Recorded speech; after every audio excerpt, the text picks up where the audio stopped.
has changed quite a bit. Pretty warm last night. It's cool tonight. We got a bunch of rain a couple of hours ago. It stopped a little after 5 o'clock. A lot of fog in the area. And it's probably going to rain again later on this evening. We're hearing maybe 8:30, 9 o'clock. But we'll start on time. And as you know, Bob, you can get five innings in. It's an official game, so it'd be nice to score early tonight. And when the managers know what the forecast is for the evening, they may play for a run early in the ball game, as opposed to most games when you go out there and you anticipate playing 9 innings and try to figure out a way to score one more than the other guy. Tonight we may see both managers playing for a run early. Let's check in on the Washington Nationals Southwest starting lineup. They played at 15 last night.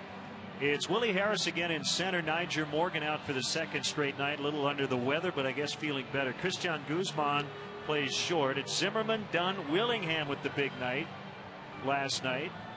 Elijah Dukes is in right. He also had a big night, his first career grand slam. Gonzalez in for Belliard, and then Nieves and Hernandez, the battery, go 8 and 9. Let's take a look at the Cubs defensively tonight. Alfonso Soriano in that gimpy left knee out in left field tonight. Fukudome in center. Bradley with the big offensive night out in right field.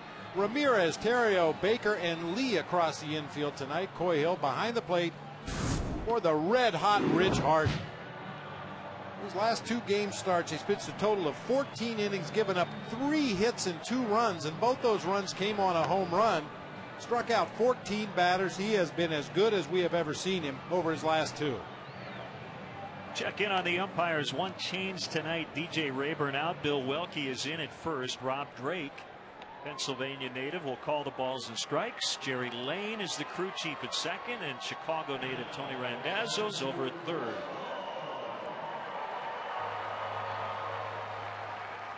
She's ready to go, and we're ready to go. Harden 2-0 lifetime against the Nationals, and gave up just 1 unearned run at Nationals Park on July 16th as he got the 6-2 win. Ramirez in on the grass at third. Lee also in at first as Willie Harris fouls for strike 1.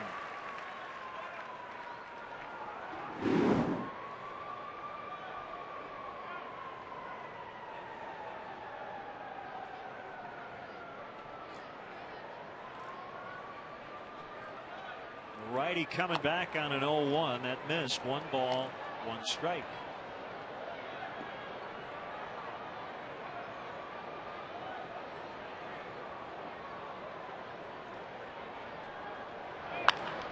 And a base hit pulled into right, so the Nationals just keep hitting. That's their 15th hit of the series. We talked about it last night throughout the ball game, Len. A dangerous offensive ball club. They've got nothing to lose, everything to gain. They can play the spoiler for the rest of the year and try to build up their own stats going into their contract season next year. And some of these younger players are, quite honestly, playing for a berth on this team next year. They should be about as loose as a team could possibly be. Switch hitting shortstop Christian Guzman bunts foul to the top of the screen.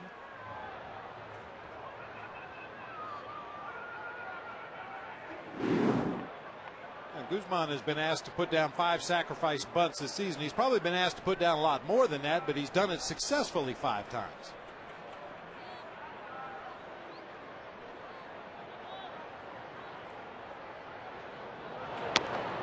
Called strike 0-2.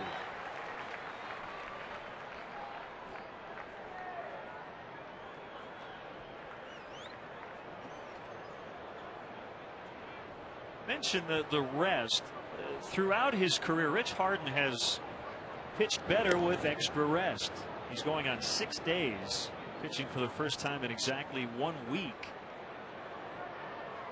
And in his career, pitching on at least 6 days of rest, he has a 2.65 ERA.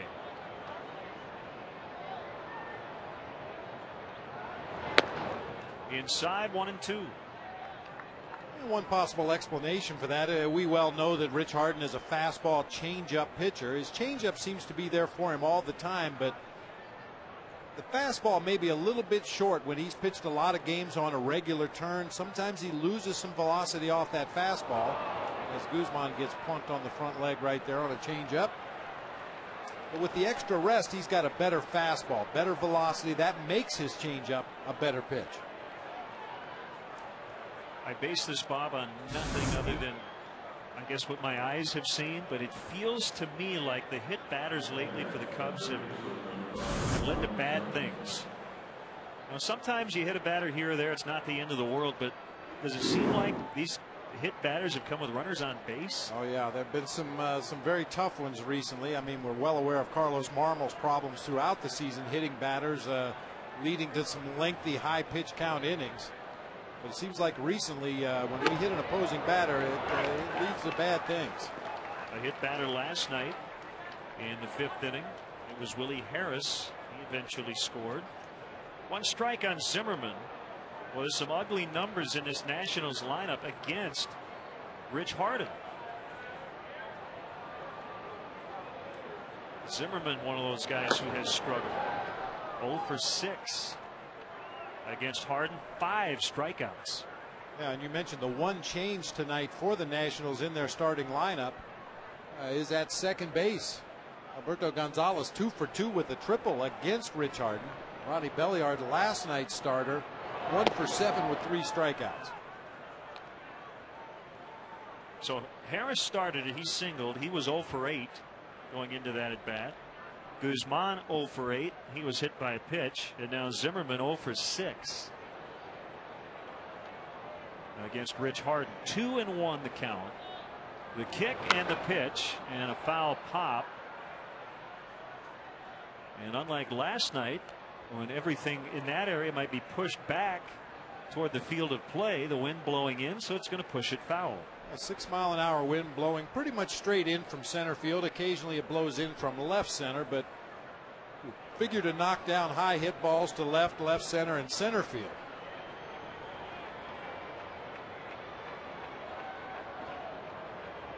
Cubs really squeezed the middle with a double play combo against Zimmerman and that runner at second. Another foul. Well, Zimmerman has grounded into more double plays than any other Nationals hitter this year. 18 times he's hit into a twin killing. That's what the Cubs are looking for right here.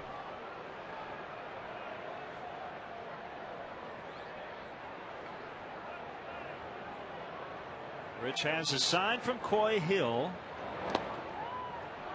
in the dirt, and it's full 3-2. Adam Dunn is on deck. 0 for 5 with 4 strikeouts against Rich Harden.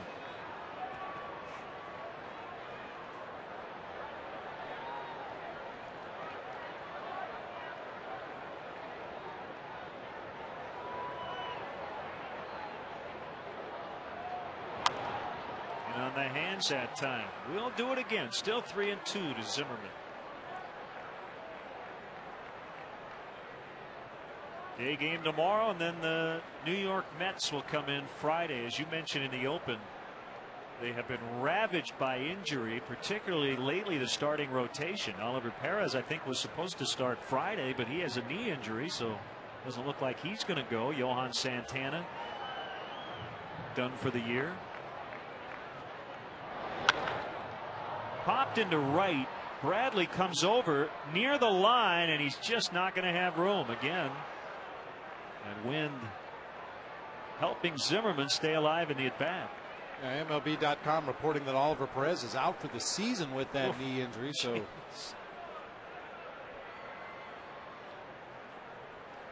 tonight's telecast is presented in beautiful high definition, brought to you by Comcast. John Maine is hurt. Santana. That's not even to mention J.J. Putz. Their setup guys. They just traded Billy Wagner. All kinds of position players on the DL.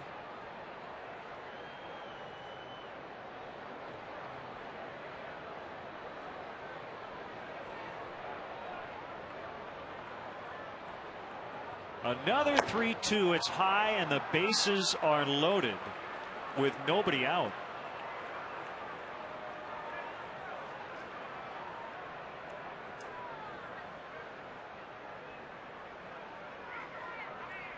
So a major jam here for Rich Harden. Now, he is a strikeout pitcher, and Adam Dunn is a strikeout candidate, but he also takes a lot of walks.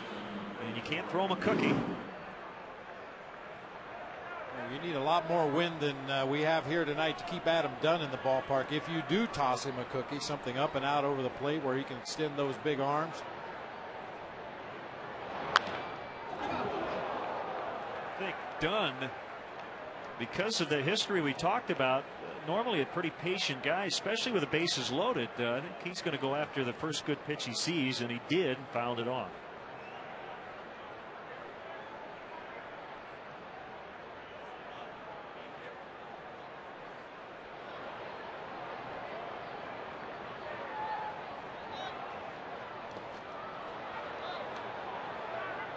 Good job by Coy Hill. You know I'm going to take care of my catchers, Len, but that is the same thing as driving in a run right there. You block a pitch in the dirt with a runner at third base and keep it from going to the backstop. That's the equivalent of driving in a run offensively. You just prevented the other team from scoring, at least for the time being. Cubs overshift on their infield against Dunn. The 1-1 pitch. This is down the left field line, and that's twisting foul out of play. We talked about this defensive overshift on the infield, especially in a situation where there's a possibility of a double play. And this is another one of those situations we talked to Alan Trammell about a couple of weeks ago. This is something that Tram made a note about, that the Cubs are going to work on in spring training next year. There's a lot of hitters in this league that the Cubs do play this exaggerated shift, and it's something that you just don't practice. Inside on a fastball, 2-2. Dunn has struck out 141 times this year and almost 1,400 times in his career. Every full season, he has fanned at least 120 times. But he's also walked 96 times this season. Big 2-2 pitch. He doesn't want to run it full, but he has. 3-2, and you have Josh Willingham, who hit everything in sight last night, and a couple of times hit it out of the ballpark.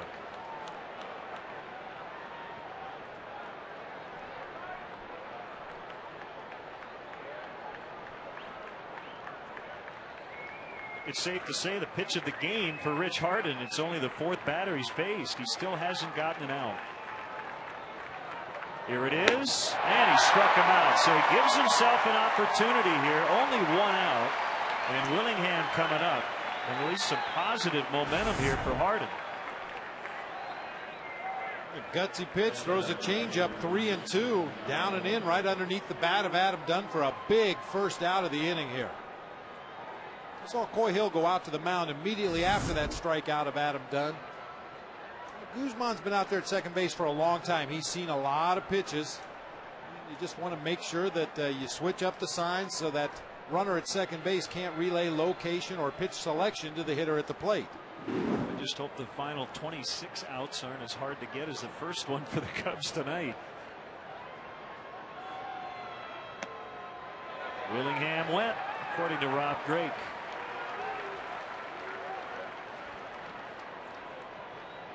4 for 4, 2 homers, 6 RBIs, 5 scored. Every time he came up, he eventually scored last night.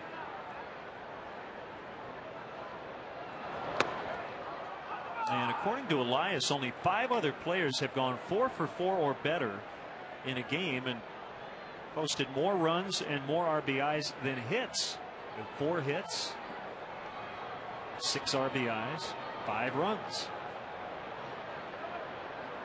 Lou Gehrig on that list at Comiskey Park back in the late 20s. That's a high fly ball. It's going to get the first run of the game in as Fukudome catches. Harris scores. Guzman to third. 1-0 Washington. 7 RBIs in the series for Willingham. He's made every at bat count.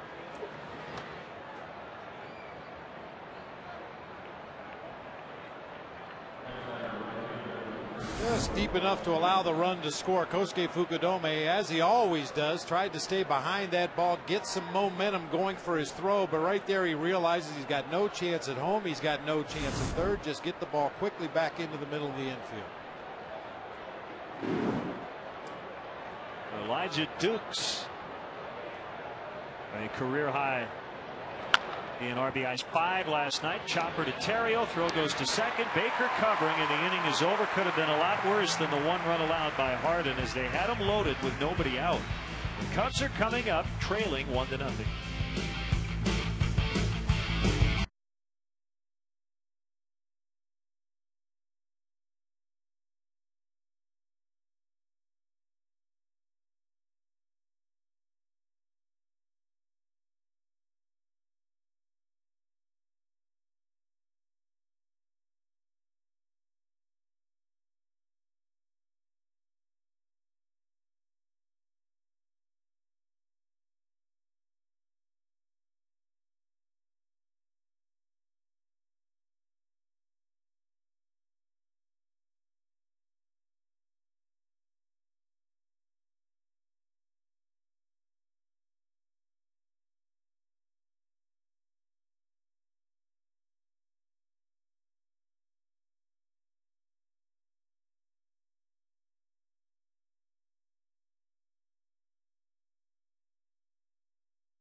His first hit of the series, 0 for 5 last night. Milton Bradley with that big night last night, 4 for 4. It's Derek Lee at first, Aramis Ramirez at third.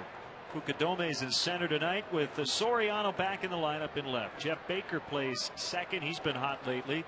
Coy Hill catching, Rich Harden pitching.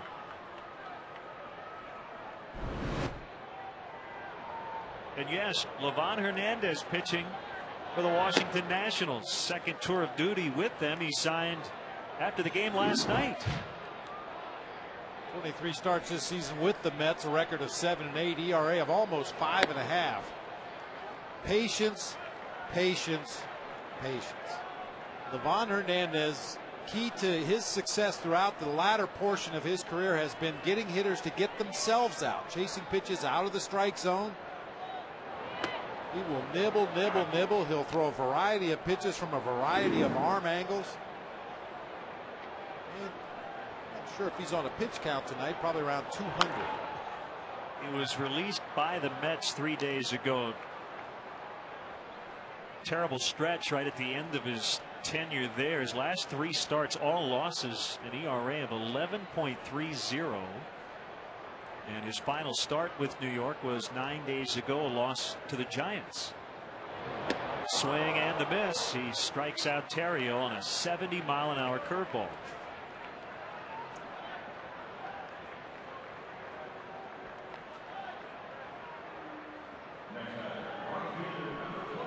He hasn't needed his defense so far in the ball game, but let's take a look anyway for the Nationals. Willingham, Harris, and Dukes across the outfield, a very athletic bunch. Zimmerman, Guzman, Gonzalez, and Dunn across the infield. Will Nieves once again doing the catching tonight for right-hander Livan Hernandez. Facing Milton Bradley. Just missed the outside corner. After an 0 for 13 weekend at L.A., Bradley went 4 for 4, a homer, a walk, scored twice in the opener last night. Away again from Hernandez, 2-0. This is a good matchup for Bradley because he is a patient guy. And as you said, if Hernandez can get away with it, he'd rather not throw the ball over the plate. You rarely see anything straight from Livan Hernandez. He'll throw a 2-seam fastball that sinks hard down and into a right-handed hitter, down and away from a lefty. He'll cut his fastball. As I mentioned, he'll change arm angles on all of his pitches. There's a big flat slider. He'll throw an over-the-top curve at 60 miles an hour. Change speeds on everything. He's liable to invent some pitches out there tonight. So with him going tonight, rookie righty J.D. Martin will pitch tomorrow, and lefty John Lannon will be moved back a day to Friday at St. Louis. I think people may say, well, they have the worst record in the majors. They're 45-81. Why did they go out and sign Livan Hernandez? The GM Mike Rizzo quoted in the Washington paper, Washington Post, saying that they've got a lot of young starting pitchers who are near their innings limit, and they are not going to pass that limit with their young guys. So basically, Livan brought in to eat up some innings and maybe mentor some of their young hurlers. He has struck out the first two.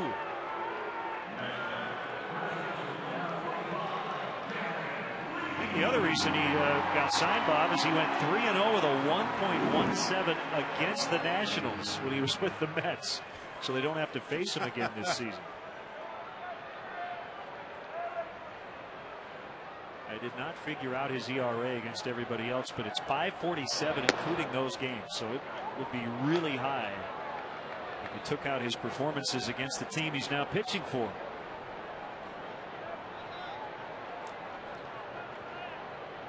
Last time he pitched here at Wrigley Field, it was with Arizona in their clinching win of the 2007 NLDS. He gave up 1 run on 5 hits in 6 innings and got the win.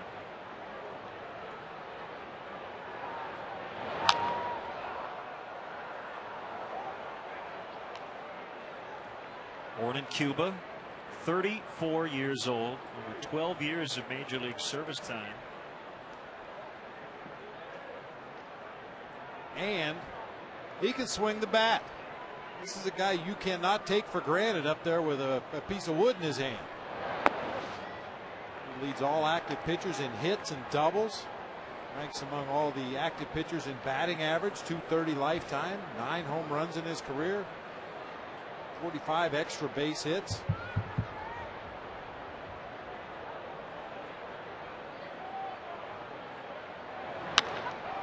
Fly ball out into right center. Willie Harris will make the catch. And the veteran Hernandez back with the Nationals. Works a 1-2-3 first. 1-0 Washington after 1.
Performance right here at beautiful Wrigley Field in 1972. Ron Santo recorded his 2000th career hit. It was a 3-run homer off of Ron Bryant. Also drove in his 1200th run with that 3-run homer as the Cubs beat the Giants that day 10-9. The handlebar is open. Yes, it is. Forget your waiters and waitresses. Called strike on Alberto Gonzalez. Naked strike 2. First pitch to every batter from Rich Harden has been a strike early on. Gave up a hit, hit a batter, walked one, And the sac fly by Willingham, giving the Nationals the early lead as Gonzalez pops out to Baker. Tomorrow is Office Max Day here at Wrigley Field as the Cubs battle these Nationals at 120. Throughout the game, great prizes will be awarded to lucky fans in random seats. Compliments of Office Max. I think you asked, or possibly random fans in lucky seats. Either or, it works both ways. Arsenio Hall enjoying the ball game tonight. Need some windshield wipers. Down to the front row.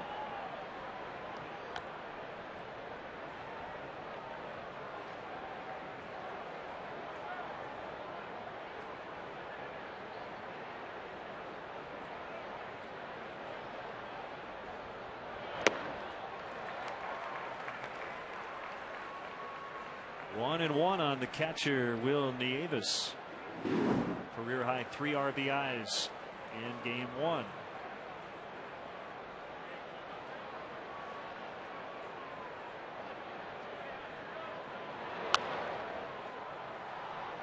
A lot more fastballs already this inning, pitching to the bottom part of this Nationals batting order. That's one thing a tough first inning will do for a pitcher. Normally you go out there in that first inning or two and just try to get your feet underneath you, get a feel for the game mound, try to establish all your pitches in the strike zone. But when you immediately have runners on base, you have to try to avoid allowing them to score, and you've got to use all your pitches like you would later in a ball game. Backhanded by Baker lots of time.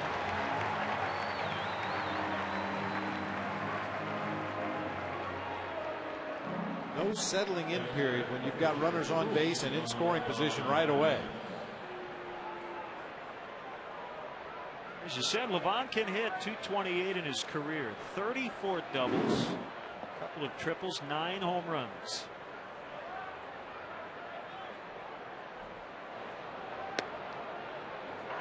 Called strike.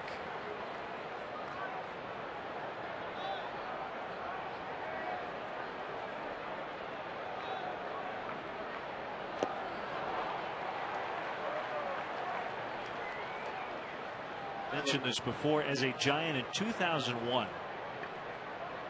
He had a 4-game stretch. He had 3 hits, 2 hits, 3 hits, 4 hits, 12 for 13, plus an 8 for 8. But he swings and misses. Tony Gwynn had 1 such streak. Wade Boggs never had an 8 for 8. They're in the Hall of Fame. 1-0 Nationals.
And Dreams Resorts Day at Wrigley Field. The first 20,000 fans will get a scratch-off card with a chance to win a 7-night all-inclusive vacation November 15th through the 22nd to the Dominican Republic with Ernie Banks, Aramis Ramirez, Sean Marshall, Carlos Marmol, and others, courtesy of Apple Vacations. Keep your card to be one of 3 second chance winners.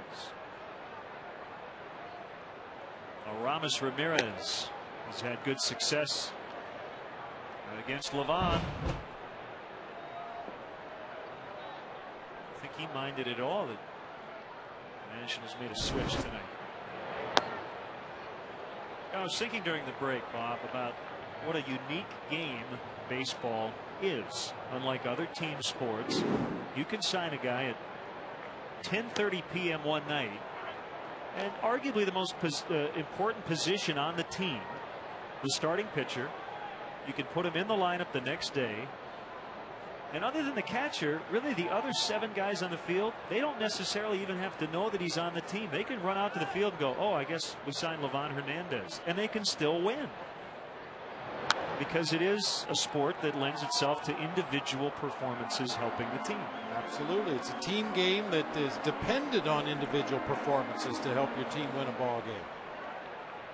And it's happened many times in the history of the game. I think it happened a couple times when I was playing where we did just exactly what you're talking about. You sign a guy, you bring him into the fold and put a uniform on him, send him out there to pitch, and he hasn't even met some of his teammates yet. One time he was with the Expos, and then when they moved to Washington with the Nationals, Cardinals leading again early, 3-0. Another good pitching matchup. And that one, Roy Oswalt and Joel Pinheiro. In fact, Hernandez threw the first pitch in the history of the Nationals in 2005, the first pitch in D.C. after 33 years without Major League Baseball. 24 wins, which is more than any National going back to 2005. He got traded to Arizona in August of 2006 in a deal that involved last night's starter and winner, Garrett Mock.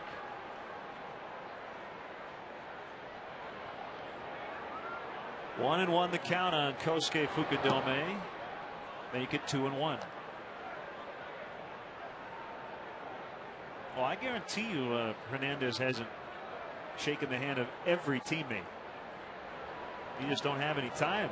Day of the game, he's a starting pitcher. It's not like he's going to go out of his way today, right? Thinking about pitching against the Cubs tonight. He'll meet the teammates tomorrow when he's got more time. You know, and to take your point a step further, Len, if he happens to pitch well with Washington for a start or two, I'm pretty sure he would clear waivers if they chose to put him on waivers and then be traded to a pennant contender. This guy might end up pitching in the World Series this year. Who knows? Fukudome walks. He's the first base runner of the night. That's an excellent point. You just don't know in this game. Good to see Soriano back in there. Missing 3 consecutive starts. Left knee bothering him really off and on all year. It's an issue mainly when he runs. And there's a chance he might have to have off-season surgery. Sounds like the first goal is to do some exercises to work on the muscles around the knee, but if needed, might have to get it cleaned up. Don't even want to think too much about it, but it's worth mentioning. I mean, if the Cubs continue to drift out of the playoff race and the knee doesn't completely heal, whether or not Soriano will actually finish the season. We talked about this before we went on the air, Len. I'm a big proponent of that. If a guy has something that needs surgical attention or possible surgical attention and your team is eliminated from contention, I've always been a big advocate. Go ahead and get it done. The sooner you can get any off-season surgical procedures done, the sooner you're going to be ready for that next season. And once you are mathematically eliminated, that becomes your next priority, is getting ready, getting healthy for the next season. Outside corner. What was a fastball? We had it at 81. They have 84 here on the stadium gun. So he's in that Greg Maddux area in terms of his fastball these days.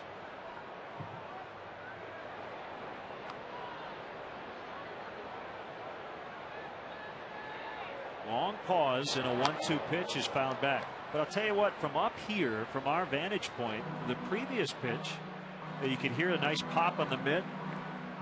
It actually looked like a pretty fast fastball, and I think the reason is because all of his other pitches are so slow. He pitches backwards. He uses his off-speed pitches to set up that sneaky 84, 85 mile an hour fastball. He gets you, as a hitter, he gets you in a mode where you're looking off-speed, and that makes that 84 mile an hour heater look a lot faster than it really is. There's another one at 85. You know, one of the guests we had in the booth earlier this year, Scott Sanderson, toward the end of his career, I felt he was that type of pitcher. He'd throw a big, slow curve ball. He'd throw a slider off the outside corner. He'd throw a straight changeup. And then he'd sneak a fastball in there in the mid-80s, and you couldn't even pull the trigger on it. It looked so quick.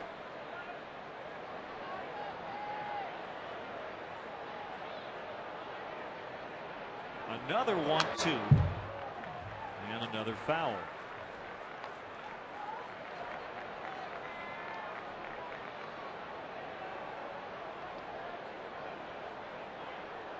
And when you talk about pitch counts, that is a subject that Livan Hernandez has no knowledge of.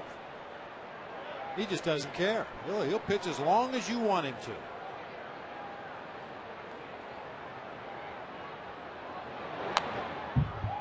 He has a nice free and easy delivery. Doesn't seem to overexert himself.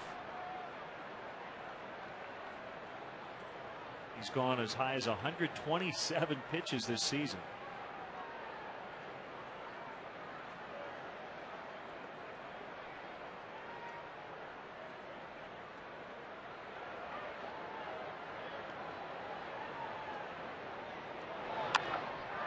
Up in the air. It should be no problem for Willie Harris in center.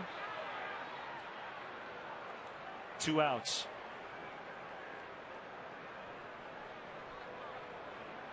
The other thing, I talked to Soriano today. You know, he worked just before spring training harder than any offseason of his career.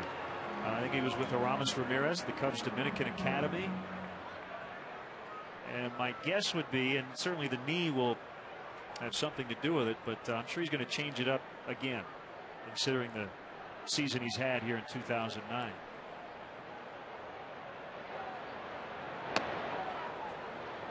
It's funny how that off-season workout doesn't always affect your season in a positive fashion.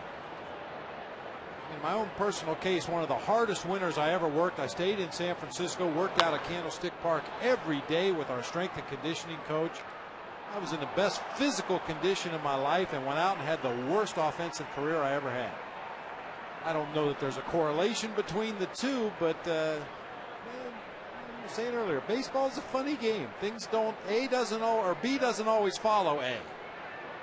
Sometimes you skip to G or H.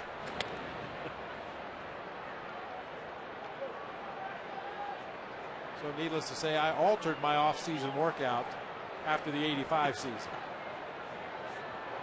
Stayed up a little later, slept in a little longer. Yeah. A little more turkey on Thanksgiving. To replace the protein shakes with a big, tall, cold, frosty one. Well, nowadays, especially this season, spring training was so long. You don't want to come into camp completely out of shape, but there was enough time to get into shape.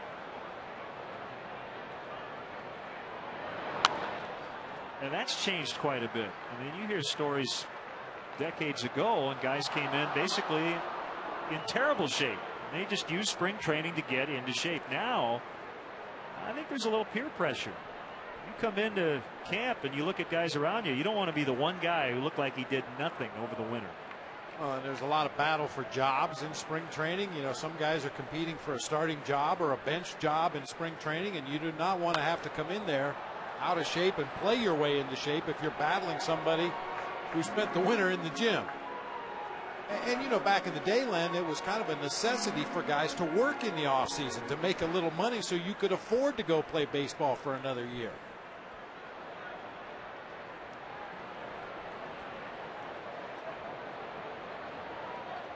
The kick, the pitch, it's high, 3-2. I think that's why the spring training sites were in Florida and Arizona initially. That's where the fat farms were. That's where guys went to get in shape and sweat it out a little bit. And it has evolved into the cactus and grapefruit leagues as we know it now.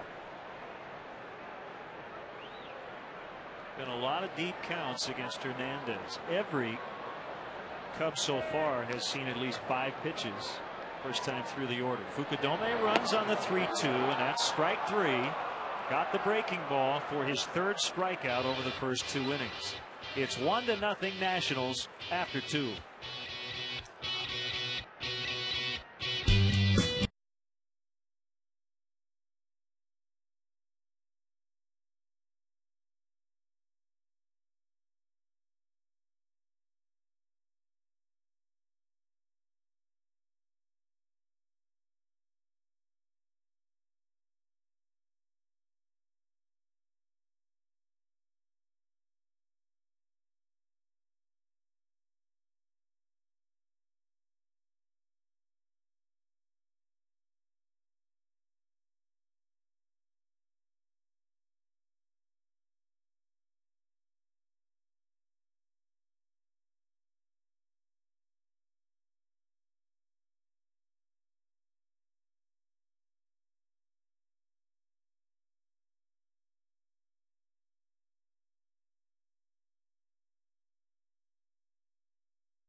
Get the best Chicago sports news nightly on Sports Night, presented by Dex. Coming up tonight after Cubs post-game live, a full recap from around Major League Baseball. Plus, we'll hear from Denver quarterback Kyle Orton on his Bears reunion this Sunday. Join Mark and Pat for Sports Night, presented by Dex. Tonight after Cubs post-game live, only on Comcast Sportsnet, fans' best friend. Second time through for Rich Harden. Willie Harris takes a changeup strike. He has scored the only run. That was in the first.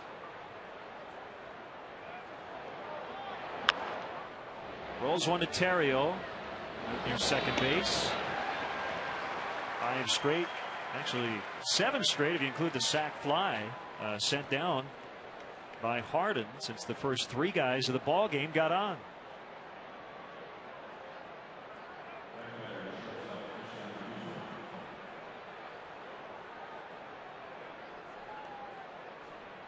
The 2-time All-Star Christian Guzman signed a 4-year contract prior to 2005. Jim Bowden, the GM at that time, was criticized for the length of that deal, but you know what? It actually worked out. And last year in July, he signed a 2-year extension. Pretty much can count on Guzman when healthy, hitting about 300 every year.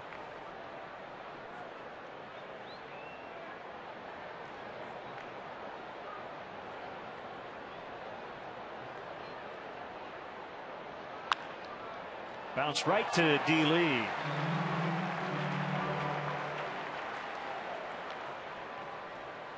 The Cubs Wives Food Drive, presented by Myers, is Saturday. Don't forget to bring non-perishable food items with you to the game. Fans who make a donation of 10 eligible items or $20 will get a Cubs autographed photo. Limit 2 per person while supplies last. All proceeds will benefit Lakeview Pantry.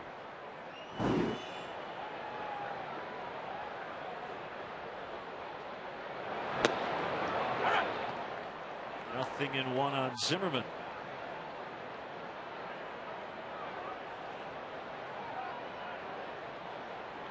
The Cleveland Indians bus going to the ballpark in Kansas City today got in a minor accident.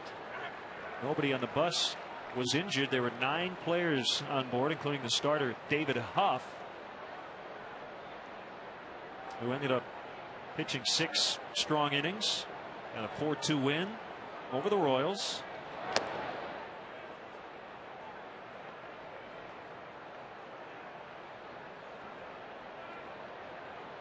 Think about those buses. No seat belts. No. Got to be real careful.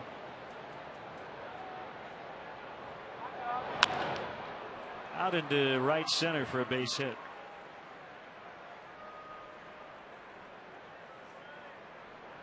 See, if that ever happened to a Cubs bus on a road trip, you wouldn't have to worry about any of the players getting hurt because they're already at the ballpark. It would be me and Pat Hughes and Sano and Matt Bowles.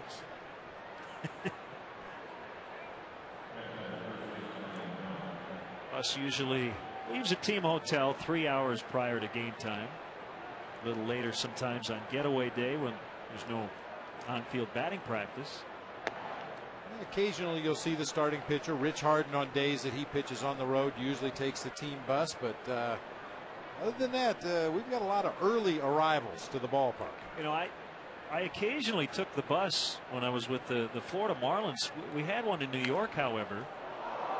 And, you know, for a 7 o'clock start in New York, going from Manhattan, you leave about 3:45, a little earlier because it takes a while in traffic.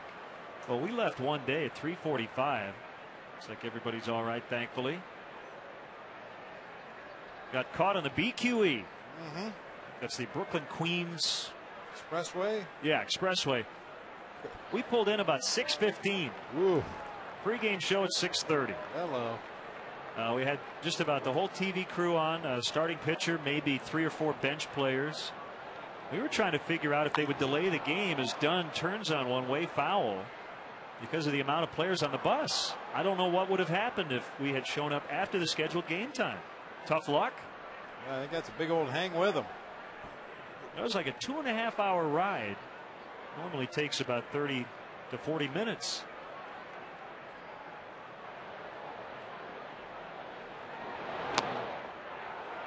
Called strike 3. Dunn. Fans yet again for the 5th time in the series. Harden settling in. It's 1-0 Washington.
Okay.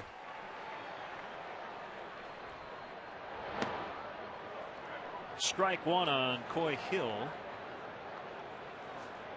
As we get into the bottom of the 3rd, trying to stave off the rain tonight.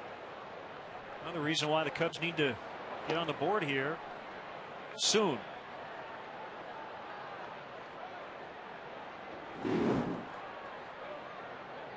Hill and Soto have done a terrific job in throwing out would-be base stealers this season. They've nailed at least one in 4 straight games for the 2nd time this year. They've combined to throw out 36 base runners on the season. That leads the majors. 35% is their caught stealing rate. That's ranked 2nd in the major leagues. Coy's been good at the plate lately. Opposite field hit. And then hitting .304 over his last 15 games. First Cubs hit.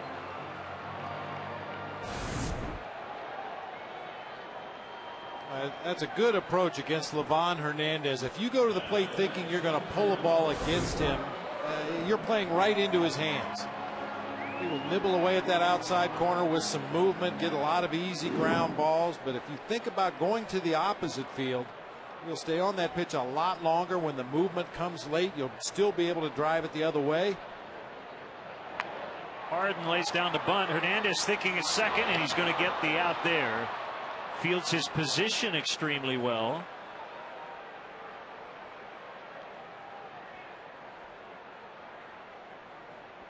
Well, there's some guys, and I think experience plays a big role in this. They just have a very good instinctual feel in terms of, I've got enough time to make this play. Well, they know the runners, they know the capabilities of the guy at the plate, and they know their own capabilities. Livan Hernandez, as you said, a very good athlete, gets off the mound quickly, had that internal stopwatch running in his head, and very quickly made up his mind he was going to get the lead runner to second base.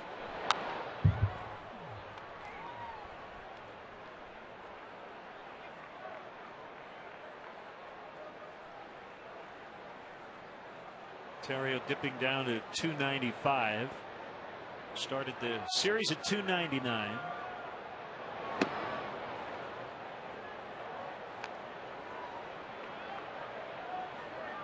The kind of question you just don't even ask a guy, because you know what the answer is going to be. He's not that concerned about his batting average, but you get this late in the season, you're hovering around 300. I think most guys are lying when they tell you it doesn't matter. Now, the good thing is, even a 1 for 20 shouldn't damage your average too much because of all the at-bats. But if you do that, you're going to have to sprinkle in a 5 for 10 pretty shortly thereafter.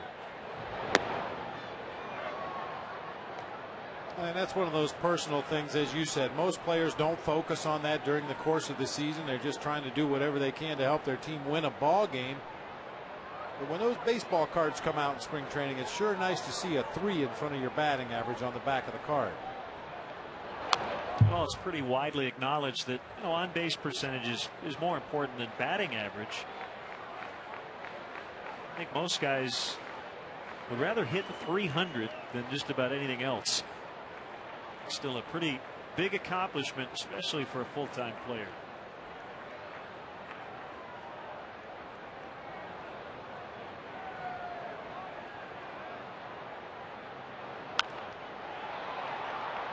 Duke's moving about 3 or 4 steps. And that's the second out. Hey, Cub fans, when it comes to tickets, you deserve major league service. So go online to StubHub, official fan-to-fan ticket marketplace of the Chicago Cubs, and the only site with Fan Protect guarantee. Check out StubHub at Cubs.com, where baseball is always on.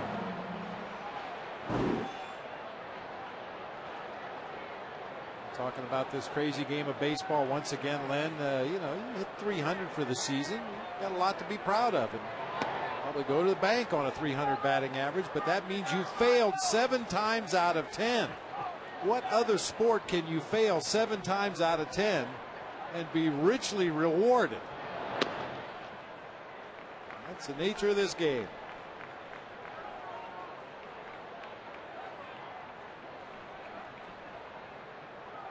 (2-0) to Bradley. Harden with a short lead at first. Adam Dunn's playing behind him.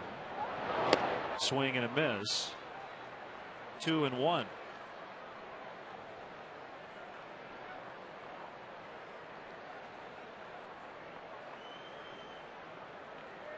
Well, left-hander Mark Zepchinski of the Toronto Blue Jays, spelled R-Z-E-P-C-Z-Y-N-S-K-I, is throwing a no-hitter. High in the air to right. If it's fair, it should be gone, and it is gone.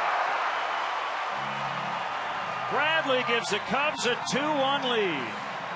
That's his 11th homer of the year. He's had a big series.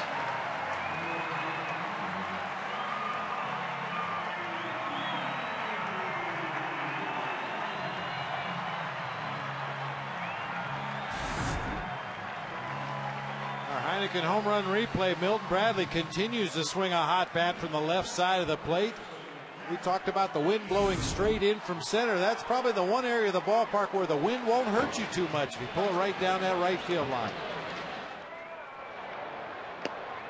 Outside on Derek Lee.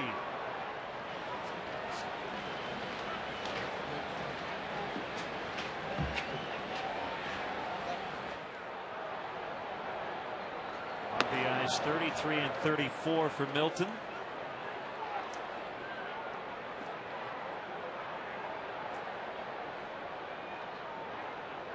And of his 11 home runs, 10 have come from the left side.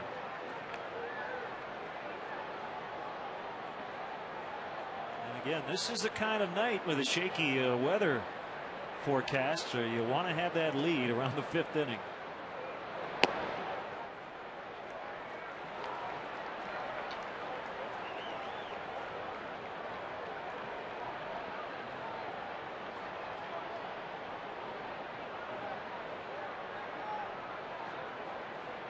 Three and one to lead. The Zepchinski no-hitter is over. Pat Burrell with a single in the 6th inning with 2 outs.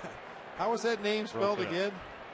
RZEPCZYNSKI. I know what his nickname would be.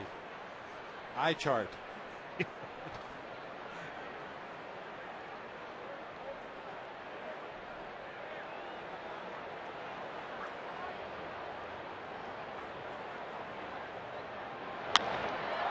Another deep drive to right. Dukes, however, going to have room to make the catch. Right on the edge. Did he drop it?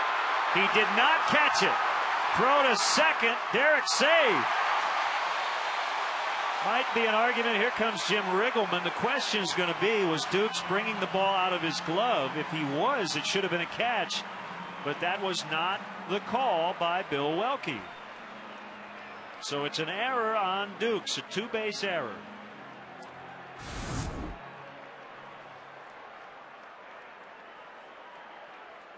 No, I don't think he ever had it.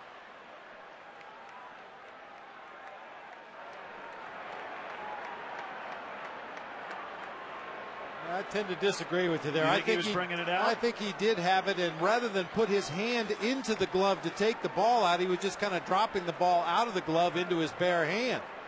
Just a sloppy, lazy play on the part of Elijah Dukes. Actually, I think you're right, Yeah, but I think it's a tough call for an umpire. Yeah. Well, I don't think he'll do it that way again. No. I mean, that's why you teach defenders, and we do this a lot when I used to work with catchers.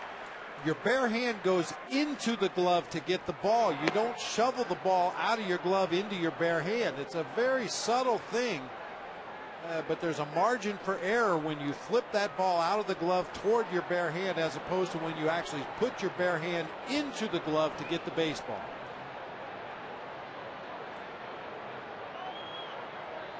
New life. Outside. 1-1.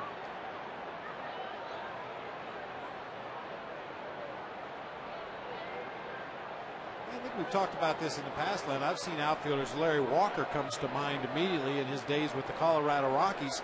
Catch the 3rd out of the inning and flip the ball from his glove into the stands. Technically, according to the rule book, you can't do that. You never really had control of the baseball until you take it out of the glove.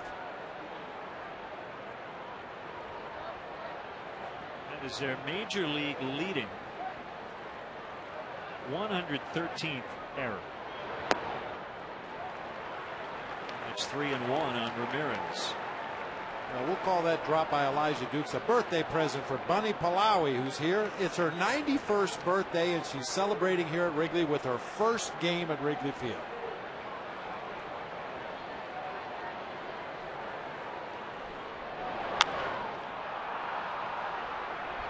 Dukes may have another chance. Gonzalez is calling him off, and it's Dukes. Said, I'm going to catch this one. I'm going to pull it out of my mitt and show the umpire that I caught it. Bill Welke waving him off the field saying, I got it. Don't worry about it. 2-run homer by Milton Bradley, giving the Cubs a 1-run lead after 3.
2-1 Cubs on the Bradley go-ahead home run. Willingham, Dukes, and Gonzalez 2 up against Rich Harden, swing and a miss.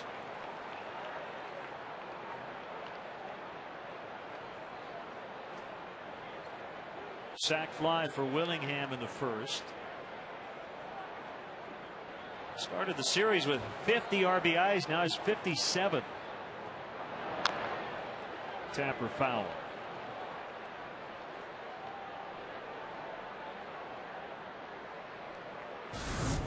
Elijah Dukes dropped Derek Lee's fly ball. He was still beefing at Bill Welke on his way off the field after the inning. Go ahead and sit down. And then after that, a soft floater to Terrio. No problem there. 1 out. Dukes flipped the ball back in the direction of Bill Welke, and I think he was fine. He wasn't thrown out of the ball game, but the way Welke reacted to Elijah Dukes' actions, I do believe Dukes has been fined for throwing that baseball out in his direction.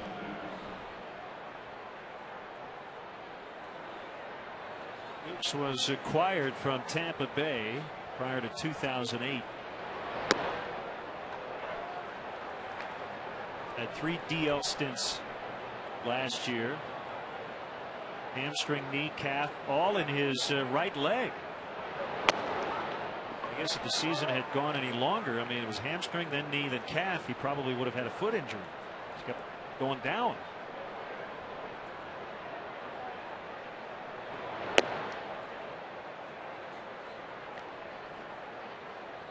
Nationals first baseman Adam Dunn ran over and grabbed Dukes as he was beefing at Bill Welke on his way off the field. I mean, you're not going to win that argument. What's he going to do? Change his mind? Oh yeah, you're right. He's out. Just going back into the dugout. Put your glove down. Put your helmet on. Play ball.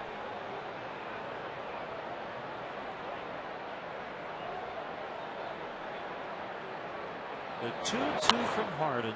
Big swing by Dukes. He fouled it back into the upper deck. He has dealt with a plethora of off-field personal and legal problems that have been well documented. Going back to his Tampa Bay days. Nationals did a lot of research on Dukes, a lot of homework before deciding to acquire him. He's put together a big month of August since coming back to the major leagues. 21 RBIs in 19 games since coming up on August 1st. That's into the gap in left center. Fukudome over quickly to cut it off and keep Dukes to a single.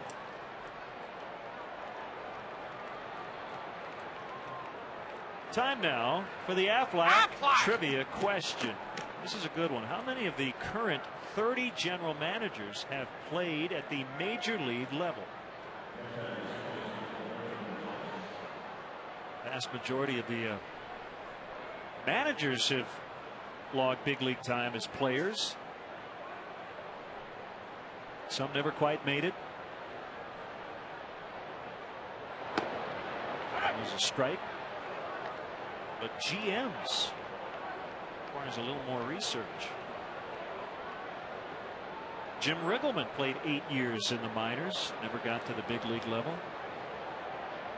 Jim Whelan would be another current manager on that list. Ramirez, Baker, Lee, a double play. So Gonzalez ends the inning by grounding into the twin killing.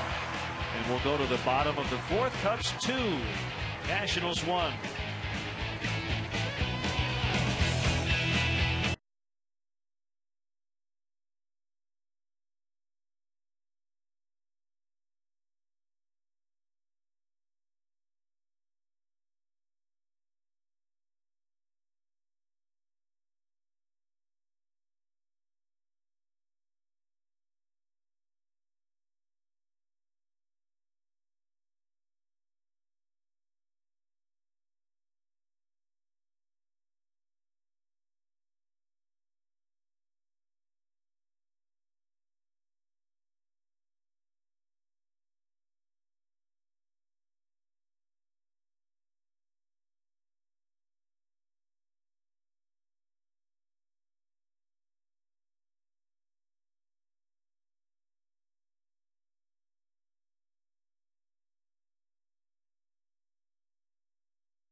10. 3 out of 30. Kenny Williams down on the south side. Hit just .218 in his career. Played for the White Sox, Tigers, Blue Jays, and Expos. Billy Beane in Oakland also hit in the low 200s. .219 for 4 different teams. Ruben Amaro Jr. hit .235.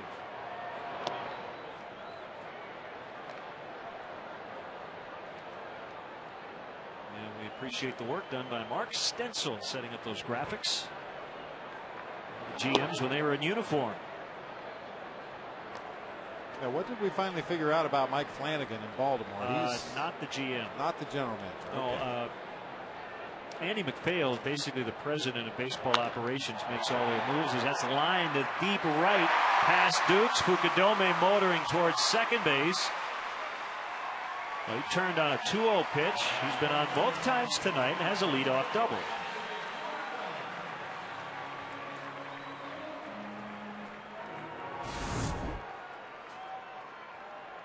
He buggy whipped that ball into the right field corner. Kosuke, when he gets himself into those counts where he can look fastball, get that swing started a little bit early, he has hit some balls on a line down into that right field corner or up into the bleachers in right field.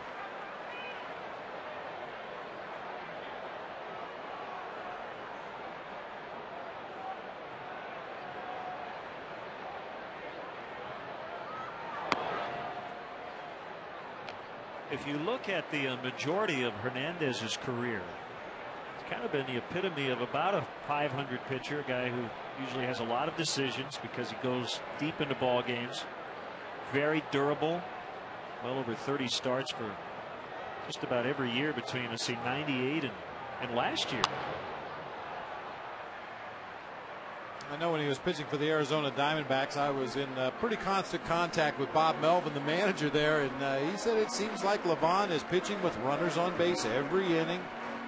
Pitch count gets high every ball game, but somehow he manages to dodge and dance and keep himself into a ball game, give your bullpen a little bit of a rest, and that's his value. I mean, like you said, he's a 500 pitcher. If you look at the one-loss record, usually carries a lofty ERA, but he will eat up a lot of innings and save your bullpen, and you need a guy or two like that in your rotation.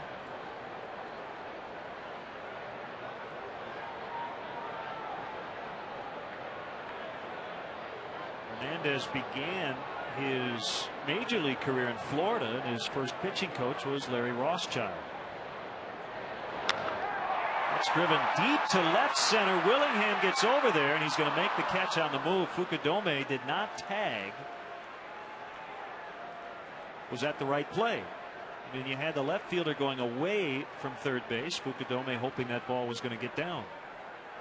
That's where it helps to have a little knowledge of the ability of the outfielders, the kind of range, the kind of ground they can cover. That ball looked like it was headed for the gap in left center for an easy double, but Willingham used his speed to close the ground quickly and make a nice running catch.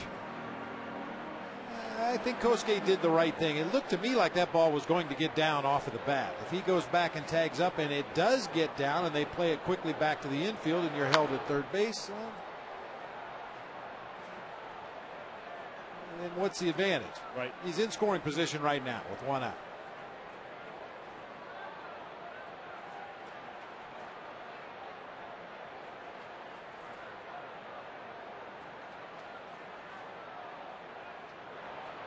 Jeff Baker from the Washington, D.C. area.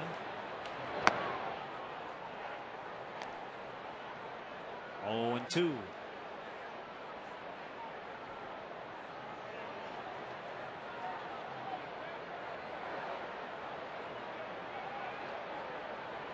A quirky baseball stat in his career. Hernandez has gone 4-15 against the Atlanta Braves in the regular season. All right. Okay. 4-15. 3-0 in the postseason. I think in the end, most pitchers would take those numbers. Yeah, you could beat me in the regular season, but when it counts the most, I have the advantage. He was the World Series and NLCS MVP in 1997 with Florida. Second rookie ever to win the MVP. Larry Sherry with the Dodgers. 1959. was the first, as he strikes out Baker for the second out. The Menards Grounds Crew Contest winner, Steve Simon from Roselle, Illinois.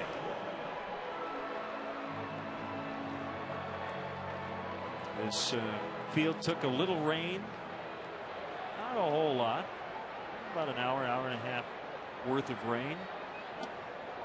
Knocked out batting practice today. It's in great shape as always. Coy Hill's going to be walked intentionally, and Hernandez will face Harden instead.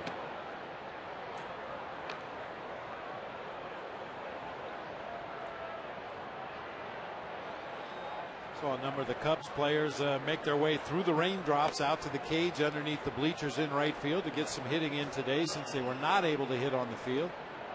One of the Washington Nationals pitching staff came out to play catch out in right field while the rain was falling. Tarp was on the field.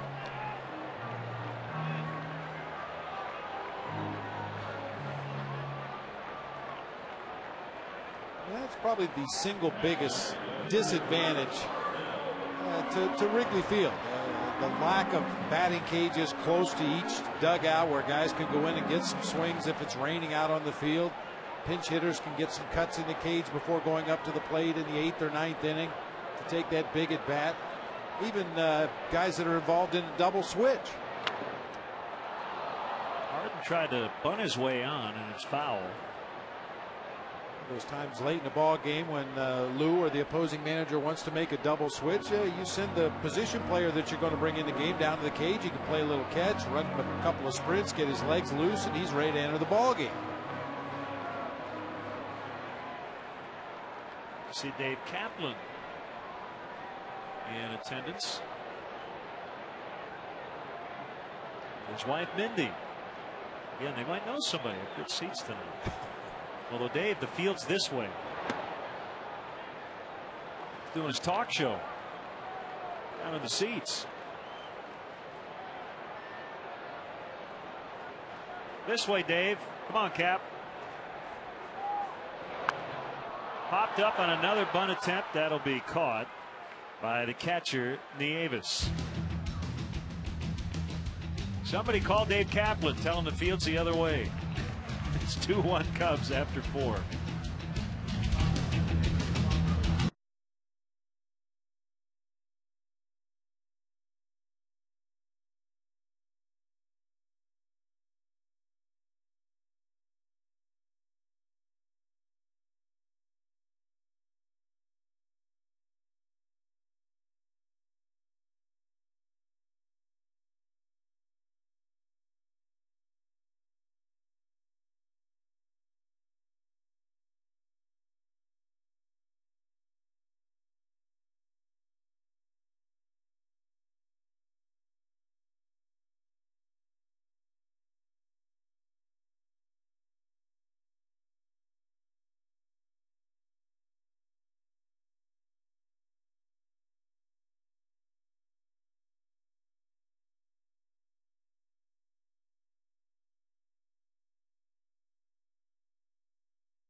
Bricks and Ivy at csnchicago.com, brought to you by Toshiba.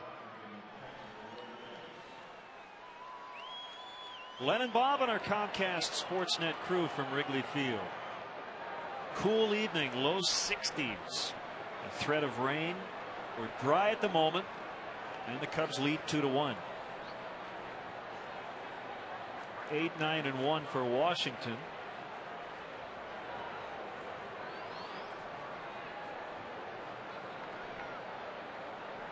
Starting with Nieves, the catcher. Always big to retire that leadoff hitter in an inning, but especially when it's the number 8 hitter, you got the pitcher on deck. If Nieva was able to reach base right here, Livan Hernandez could be used to put down a sac bunt or possibly play some hit and run because he handles the bat so well. And he went around. Strike one.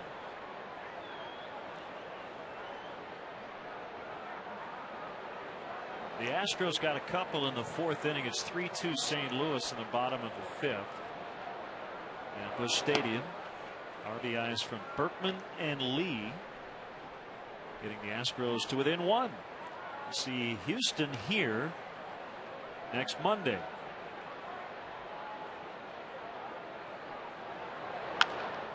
Back up the middle and through into center. So we'll see if Hernandez will lay down a bunt, or at least attempt to. Didn't look very comfortable in his first at bat when he struck out against Harden.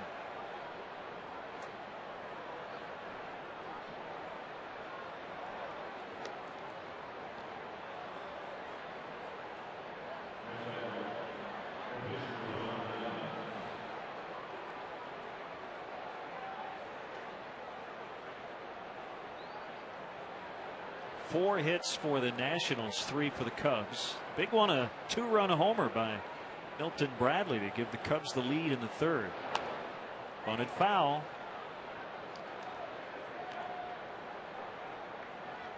The Nationals last night ended a 6-game losing streak against the Cubs. They have won their last 4 on the road this year. Just a game under 500 under Jim Riggleman. Hernandez held up 1-1.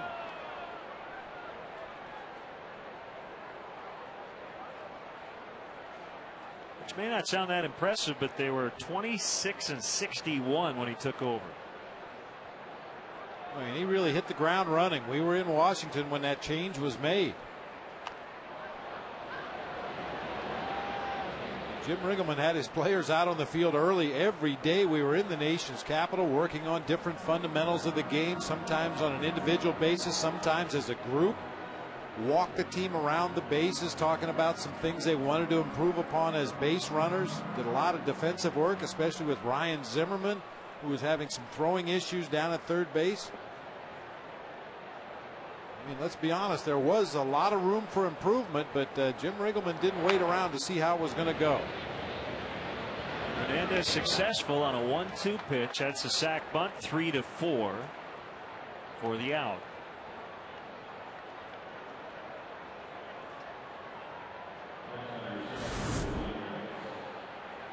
It didn't look like his heart was really in it on the first couple of pitches, but that time got the bat out there in front of home plate, kept it level, and dropped a perfect sac bunt to the first base side.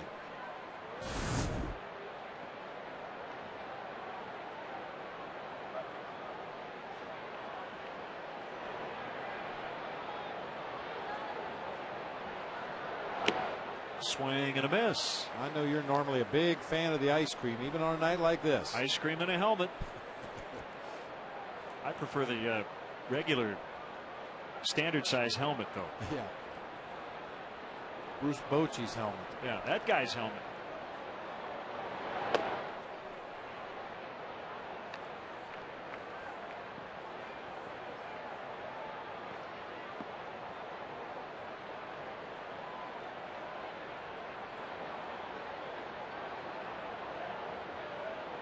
The kick, the 1-1, swing and a miss, 1-2. This is the first time the Nationals have put a man in scoring position since they had the bases loaded. With nobody out in the first, they did get a run on a sac fly. Harden was able to limit the damage. Harris swung very late for the second out. That was a late kind of a panic half swing. That's it. Quite sure it was going to be called a strike. Yeah, changeup lurking around that inside corner. Not really in the strike zone, but too close to take on a 2-strike count. And Willie Harris at the last instant tried to throw an emergency swing on it, foul it off. When he missed the ball, he tried to check his swing, but got nabbed by Tony Randazzo down at third base.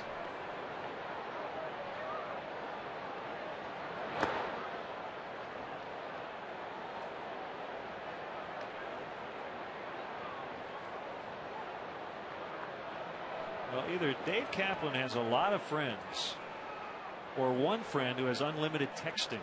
He just sent me an email and said he got 25 texts telling him to watch the field. Sitting right there in the front row. Coy Hill lost the ball for a moment. And the Avis now at third on a wild pitch. Well, that'll be a wild pitch because the pitch was in the dirt, but I'm sure Coy Hill will tell you he probably should have approached it a little differently. That's a changeup. He just tries to reach across and backhand. You can see it climbed right up that left arm over his shoulder, allowing the Avis to advance to third base. Ramos in at third, everybody else back with 2 outs. 2-0 count to Guzman. Make it 3-0 with Zimmerman on deck. Better form that time. Got the fingers of the glove down to block that 5-hole, got his body in front of the ball and made sure it didn't get past.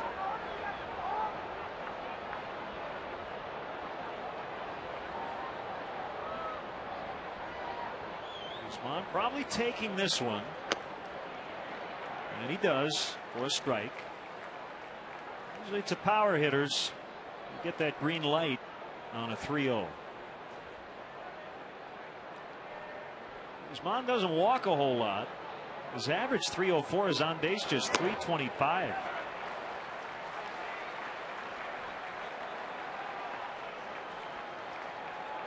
And what he's done by taking back-to-back strikes after the 3-0 count was put himself into a count where Rich Harden is not necessarily going to throw him a fastball. Base hit, tie game. It's 2-2. He did come with a fastball on the full count. We've seen Rich go to that changeup on a full count pitch a couple times in this game. Struck out Adam Dunn with a full count changeup back in the first inning. At that time, Guzman jumps all over a high fastball up and out over the plate, pokes it right back up the middle of the field.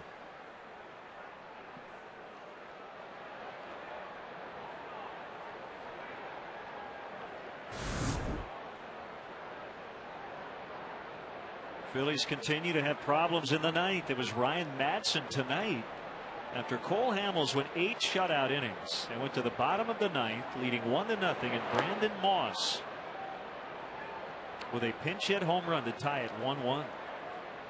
Lidge gave it up last night. Well, I don't care how good your ball club is, when you can't get those last 3 outs, yeah, that takes its toll on the entire organization.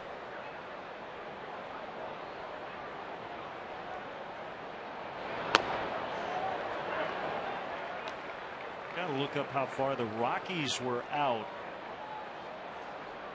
in the National League West. They're only 2 back at the moment.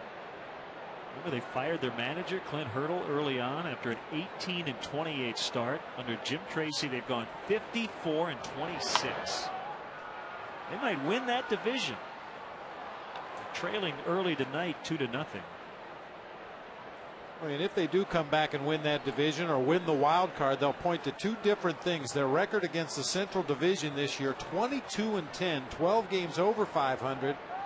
And in interleague play, they went 11-4 against the American League. Far and away the best numbers of any National League team. They were 15.5 games out of first place on June 3rd. And under 3 months later, have picked up 13.5 games. Well, the Rockies have played 500 ball against the East. They're 1 game under 500 against their own division, but they beat up on the Central and the American League. Zimmerman strikes out. That'll end the inning, but Guzman ties it with an RBI single. It's 2-2 as we go to the last of the 5th.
Gail, thanks. A 2-2 tie here in the bottom of the fifth. Livan Hernandez basically picked up off the scrap heap, and he's dueled Rich Harden to a tie at this point. Well, and he's done exactly what we expected him to do. He's not overpowering with any of his stuff. He'll invent pitches out there on the mound depending on how you react to the pitch before. He's kept his fastball out of the middle of the plate for the most part, with the exception of the Milton Bradley home run, and he's mixed in some really slow breaking balls to keep the Cubs offense off balance. 1-2 on Ryan Theriot.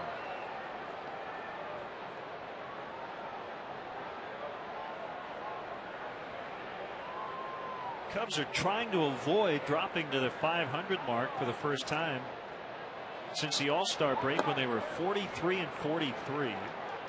They've been 500 20 times already this year. Their high water mark 9 over. It was after they went 14-5 to start the second half. Cued off the end of the back foul.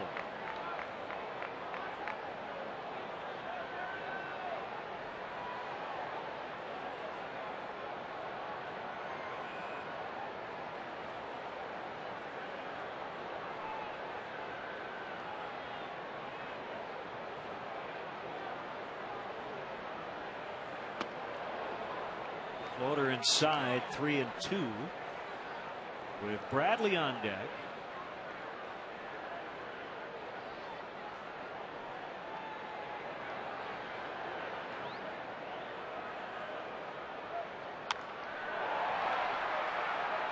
Harris for out number 1.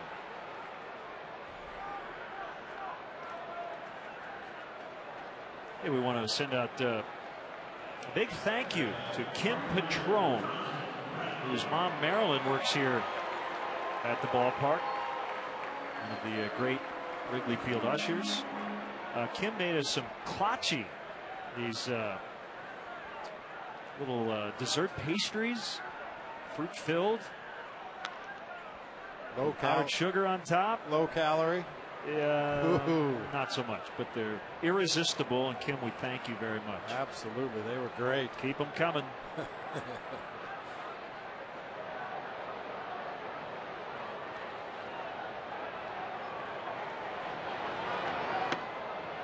Caught the corner. 0-2.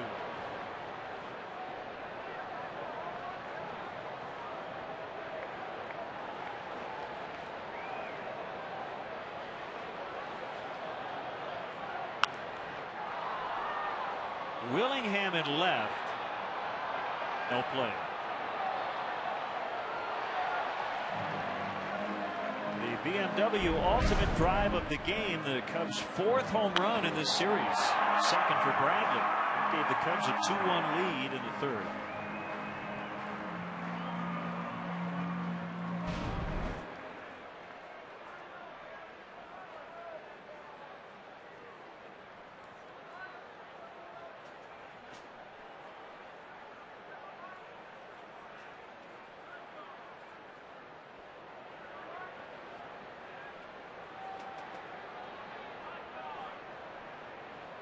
The kick and the next 0-2, a little high. A ball and 2 strikes. Angels beat the Tigers on the West Coast today, 4-2 the final. Joe Saunders over Edwin Jackson. Torrey Hunter with his 18th home run. Adam Everett hit his 3rd. His batting average is just ridiculous for the Angels. 1, 2, 3, 4, 5, 6 guys in their lineup at 300 or better. Meiser's Torres went 0 for 3 to finish at 298. Mike Napoli 289. Gary Matthews Jr. 246. Everybody else over 300.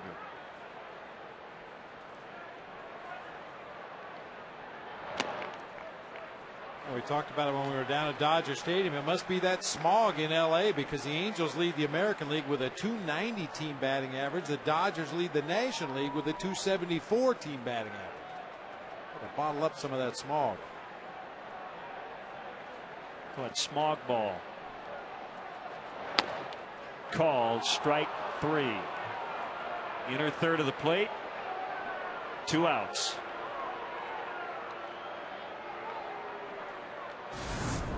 Not sure if Milton was upset with himself or upset with the call by Rob Drake. A late movement on that sinker. Looked like it might have caught the inside corner as it worked its way back.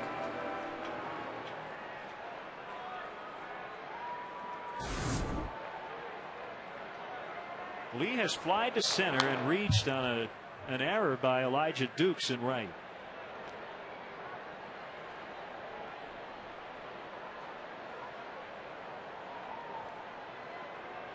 Lee has 2 games of 7 RBIs this season.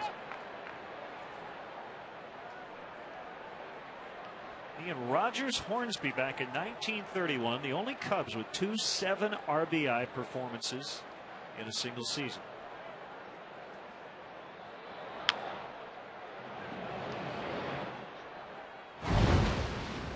Now the Coors Light freeze cam. Elijah Dukes thought he had caught this deep fly ball hit by Derek Lee. Got a little sloppy pulling the ball out of his glove. And they called it a drop.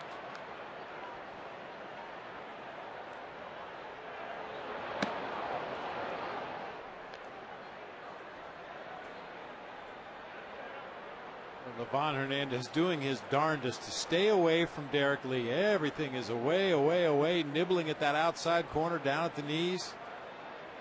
Looked like Nieves was headed out that direction again before Hernandez stopped his windup.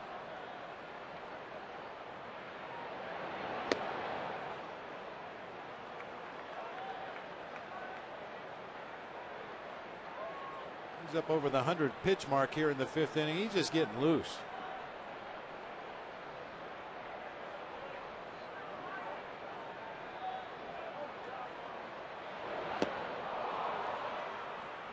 Six strikeouts for Hernandez through 5. He goes 1, 2, 3 and preserves for now a 2-2 tie.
Friday, don't miss a big Chicago versus New York doubleheader on Comcast Sportsnet. At 12:30, Lou and the Cubs will battle the Mets here at the friendly confines. At 6, Gordon Beckham and the White Sox square off with A-Rod and the Yanks in the Big Apple. Don't miss any of the action beginning Friday at 12:30, only on Comcast Sportsnet.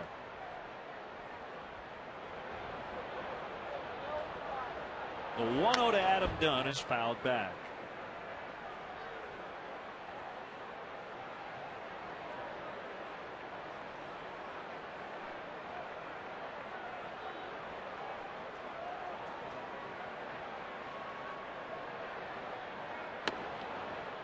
Trying to think of how many ways you can strike out. Swinging, looking, Bunted foul.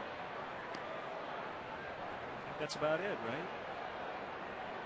Dunn's done it 2 of the 3 ways. Probably not going to try to bunt here. You're not going to see him bunt foul. High pop fly out into center for Kosuke. It's a major league pop fly right there. It doesn't bring rain. Hey, Cub fans want to throw out the first pitch here at Wrigley, take some swings inside the Cubs batting cage, or play catch with a friend by the Ivy. Visit Cubs.com/MetLife to enter for your chance to win and see official rules. No purchase necessary, void where prohibited. Sweepstakes sponsor is Metropolitan Life Insurance Company.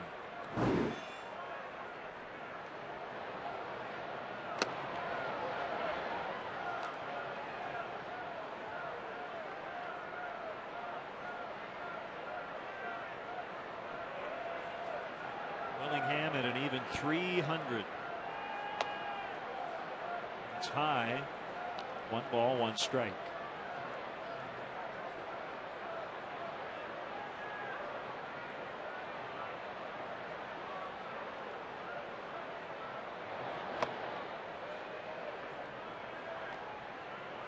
Mention the Yankees. They lead late at home against Texas 9-2 in the bottom of the 8th. Andy Pettitte 7 quality innings, 2 runs.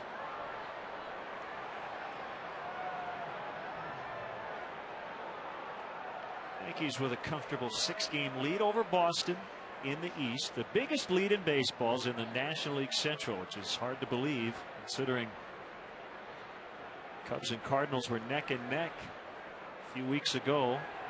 9 games is the spread.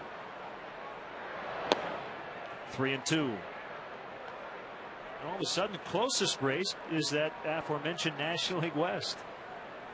That was not the case early on. It looked like the Dodgers are going to run away and hide in the West. A lot of people crowned them probably a little prematurely.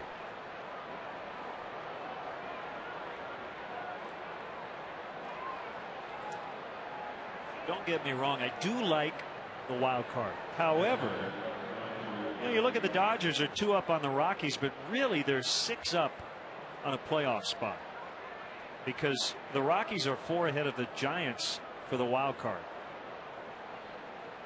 So even if the Rockies pass the Dodgers, all is not necessarily lost for LA. And as we well know, you win the wild card, you get in. Really, you all start over. Once you get to October, it doesn't really matter who won a division and who didn't.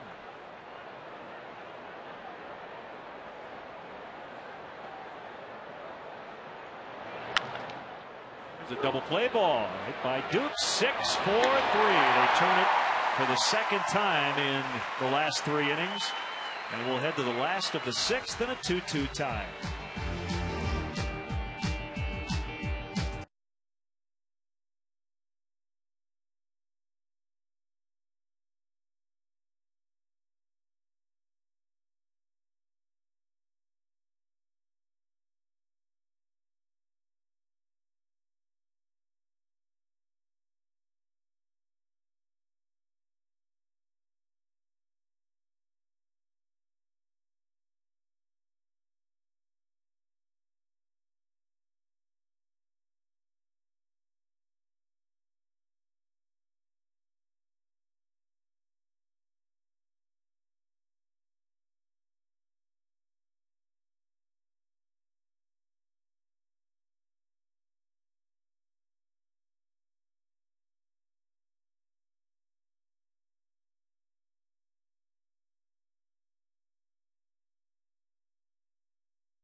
bottom of the 6th. Here's Aramis Ramirez. Up and in, ball 1.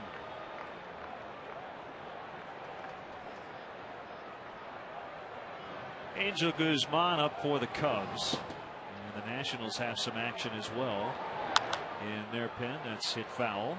Angel actually started throwing after the walk to Josh Willingham back in the top half of the inning, but then he was quickly erased on the double play ball. But the fact that Guzman continues to throw makes you wonder if maybe Rich Harden's evening might not be over at this point. It's Ron Vallone, the lefty, Jason Bergman, the right-hander. On the outer edges of the zone.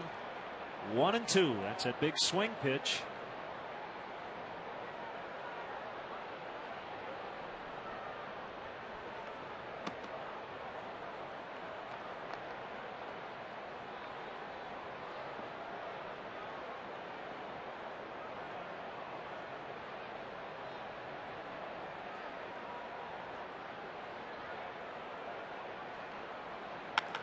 Hit hard, base hit. His first of the night.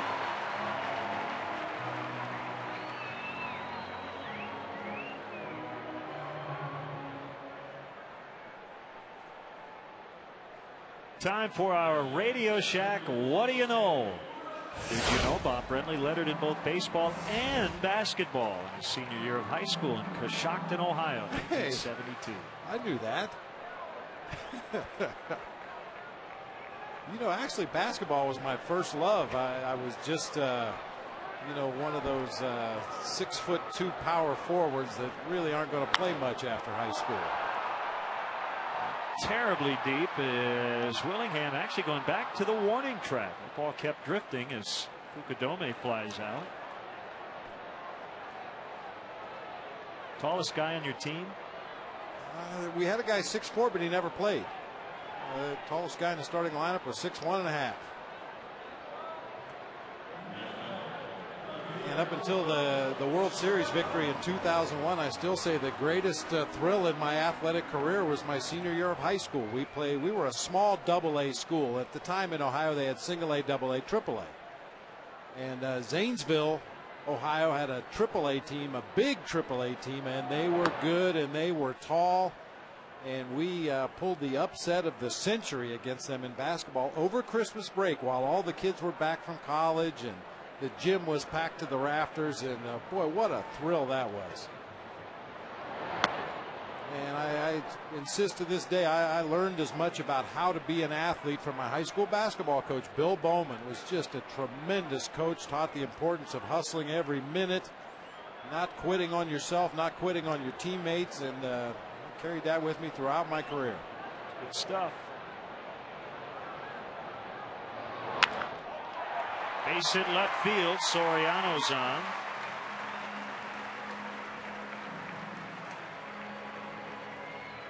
Soriano's hit a couple of balls hard to left field today. That's good to see.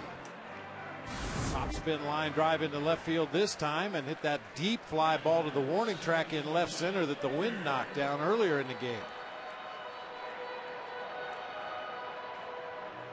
Steve McCaddy, the pitching coach, is out.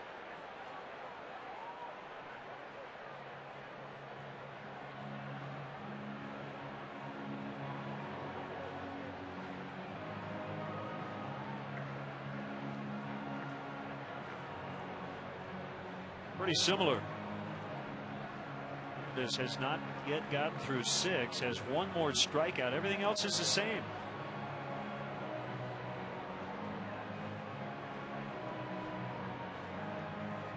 Well, the White Sox starting their long trip by losing the first 3 at Fenway Park.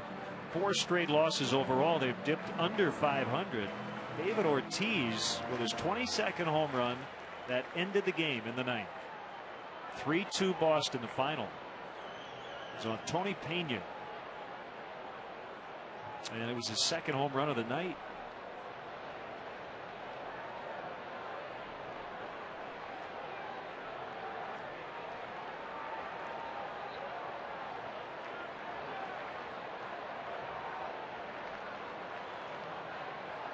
Chance here for the Cubs, 2 on with 1 out. And a fastball strike to Jeff Baker. Where else? On the outside corner.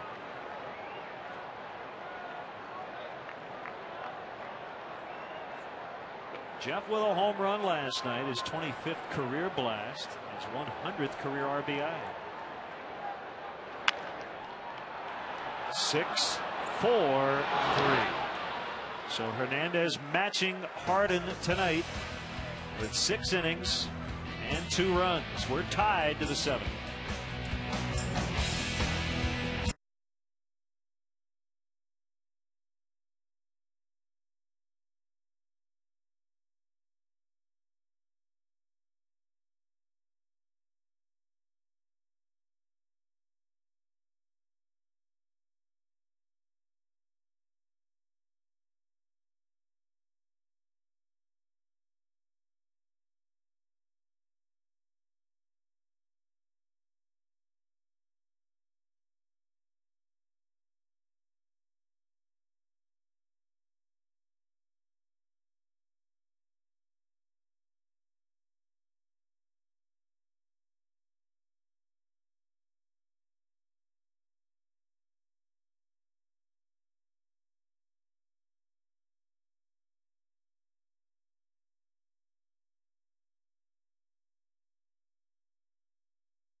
Doing this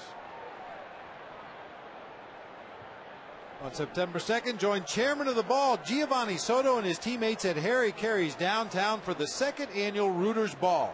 Fans will have a chance to get up close and personal with Gio, Aramis Ramirez, Alfonso Soriano, Ernie Banks, and more. Enjoy dinner and drinks, photos with the players, and bid on one-of-a-kind auction items. Tickets are $100 with all the proceeds benefiting Chicago Cubs charities.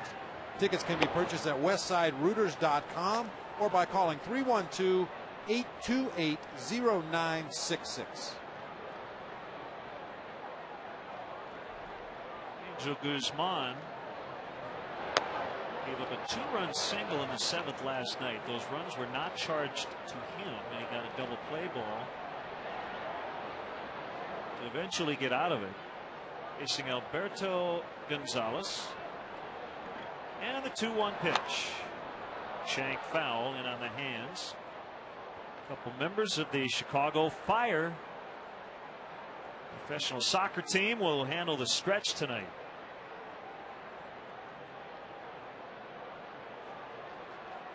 Logan Pause and John Thorrington.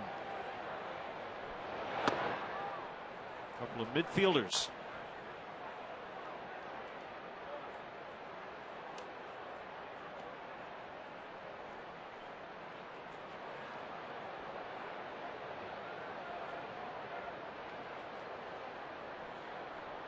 The 3-2 pitch hit foul.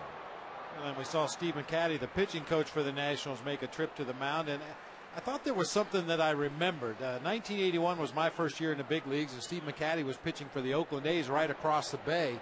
He made 22 starts that year and had 16 complete games. Amazing. 4 shutouts, went 14-7, 233 earned run average. Strikeout for Guzman, 81, right? Yeah. Yeah, finished 2nd behind Raleigh Fingers in the AL Cy Young Award voting. It was a strike shortened year. How about 14 wins in a short season? Yeah.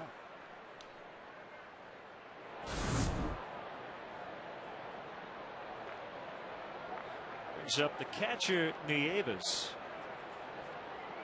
with Mike Morse on deck. Pinch hitter who will bat for Hernandez.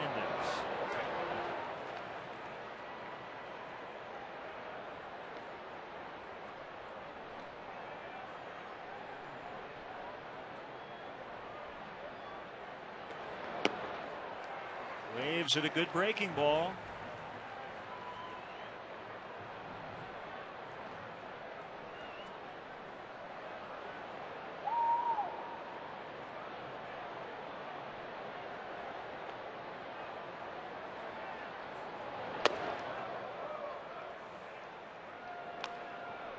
Right where Coy Hill wanted that fastball on the 0-2 pitch. Elevate it, change the eye level of the Nationals catcher here. Probably go right back down low and away again. Looks like a sinker in. Inside, 2-2. Cuauhtémoc Blanco also among the Fire players who will sing the stretch tonight. Maybe a little three-part harmony.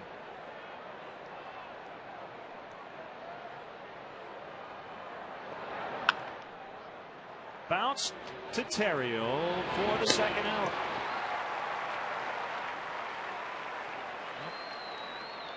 If you missed some of the action, go to On Demand from Comcast. You'll have access to Comcast Sportsnet Cubs games ready to watch on your schedule. To find out more, call 1-888-4-BEST-TV. For instance, you can, even if you saw it, maybe relive Eddie Vedder's bottom of the seventh inning interview last night, during which he wrote a song. Have you got that framed yet? I don't have it framed. I brought it back because a lot of people wanted to get a look at it, but I'm keeping it.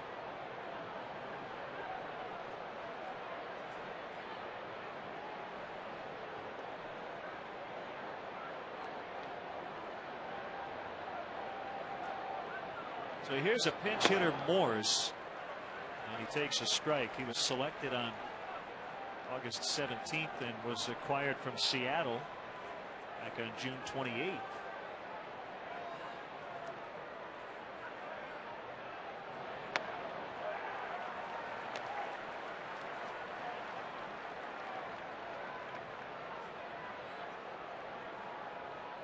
Ryan Langerhans went the other way in that deal between the Nationals and Mariners.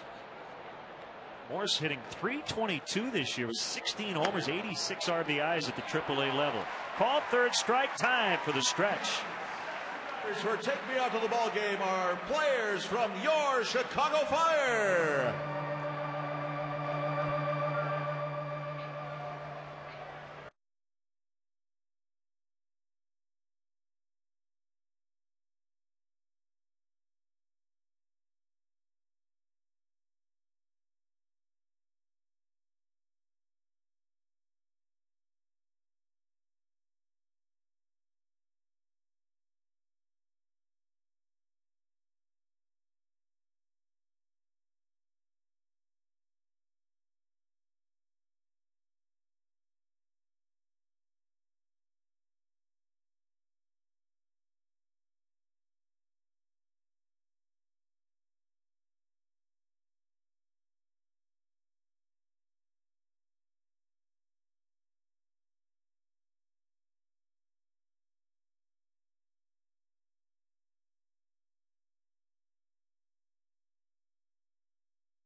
Bottom of the 7th.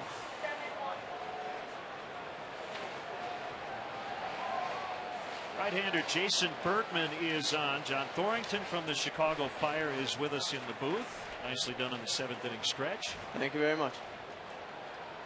I don't know if there were harmonies in there or not, if that was attempted, but certainly not attempt. That would have been accidental. 1-1, a 2-2 tie here in the last of the 7th. You guys have a big game coming up against the DC United at Toyota Park on Saturday night. Yeah, big game. We're certainly excited to host DC. We played there twice, had 2 tough games, and we're hoping to put on a good performance on Saturday night. Pulled into right for a base hit. So Coy Hill. And the inning started on a good note, and you brought us gifts. Yeah, you each get a complimentary Chicago Fire scarf. Very nice. To be honest with you, I wish we didn't need them tonight, but it's a little bit of a cool night tonight. Yeah. Sweet. Thank you so much. Not a problem.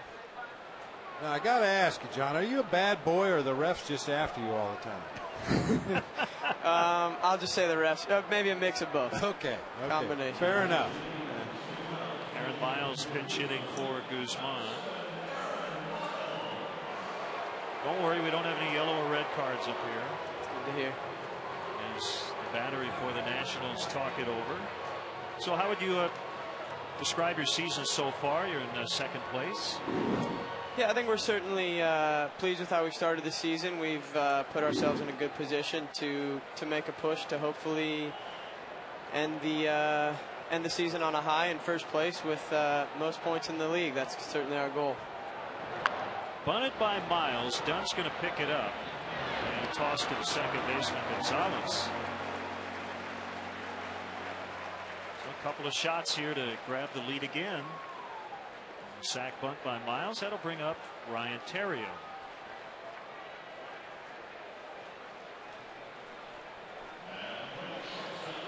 I assume you guys had a chance to talk to Carlos Zambrano before the ball game. He's a big-time soccer fan. Yeah, I think Blanco and him are good friends, and they speak Spanish. They speak Spanish together. I can kind of pick up a bit of it, but yeah, they're big friends. It was nice to meet him prior to the game tonight. 1-0 on Theriot. We understand you have also joined the front office. On a part-time basis, yeah. Yeah, the organization has been great to me. Allowed me to go spend a couple days, kind of see the business side of the organization, which has been nice. So you're pursuing your MBA, right, at Northwestern? Yes, I'm going to start up next month, which is very exciting for me, and sort of starting my post-playing career plans now. And yeah, I'm definitely excited by the opportunity. Well, you're just like Bob. He wants to go back to school as well. Oh, is that right? Yeah. This is a time of year he starts having nightmares about missing tests. 3-1 on Theriot.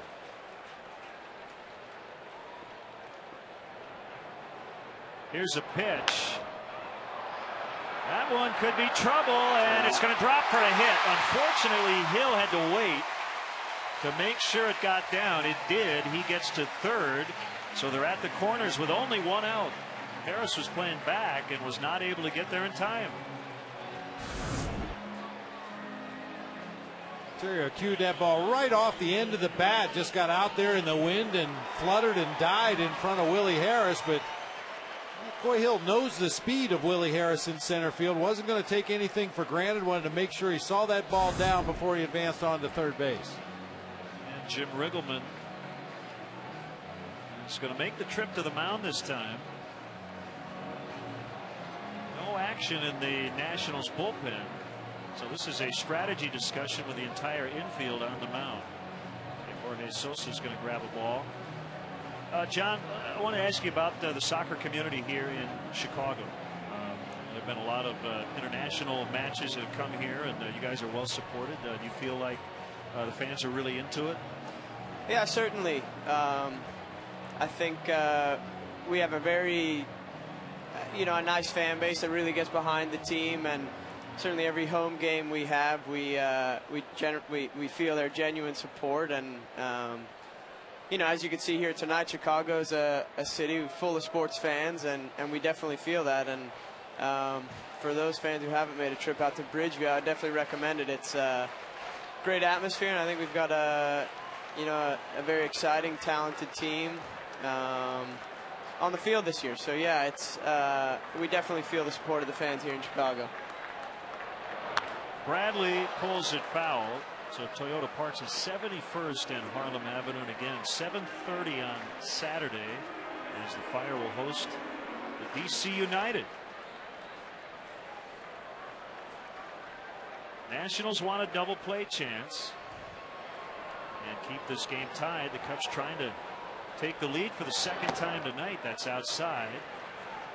1-1 the count.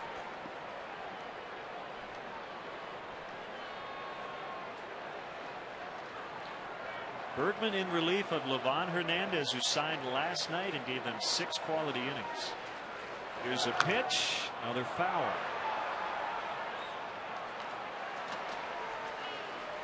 Do a little doubleheader on Saturday. The Cubs and the Mets at 3 o'clock, and then the Fire at 7:30.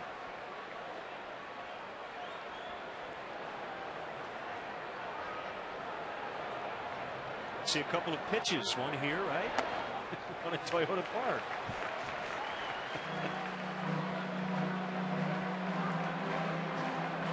Lee on deck, 2-2 on Bradley.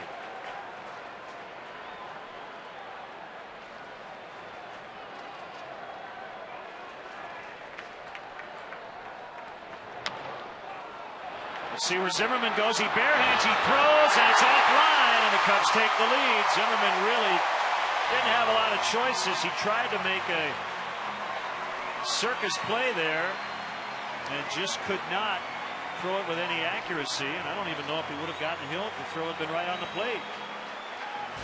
McCoy Hill got a good jump going on contact from third base. That really forced Ryan Zimmerman's hand. Really, the only play he had to get a sure out was to go across the diamond to first base.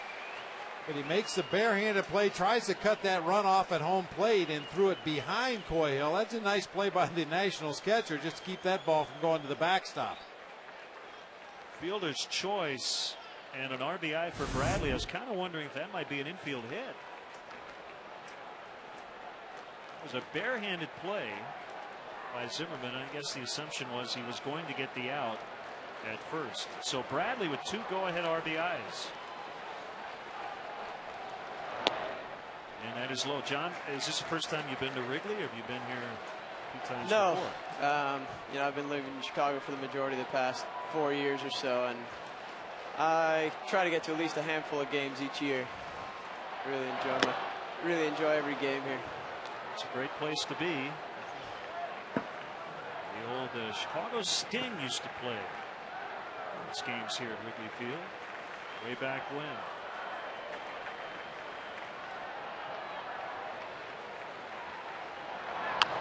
And it is pulled foul by Lee. How much running do you have to do during the season? Too much. I can imagine. It's pretty physically demanding, so yeah, it's quite a workload.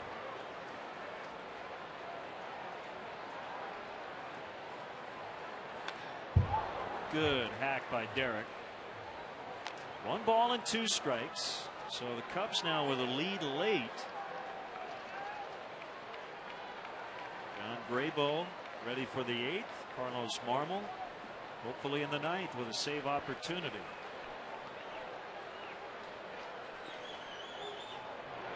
Swing and a miss. 4 out number 2. John, thanks so much for the time, and we wish you the best of luck the rest of the way. And thank you for the scarves. Well, of course. They will definitely come in handy when we get into September. My pleasure. Thank you guys for having us. Good luck, John. Thanks, John. Thanks so much. It's John Thorrington from the Chicago Fire.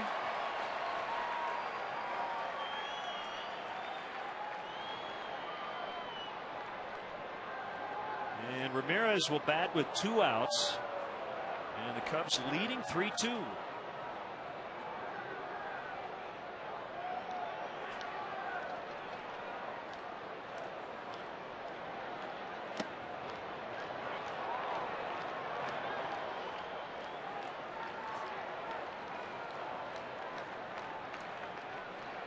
Sounds like John's pretty feisty, but pretty laid back. Well, this is when he gets on the field. Puts right? his game face on. Look Yeah. out.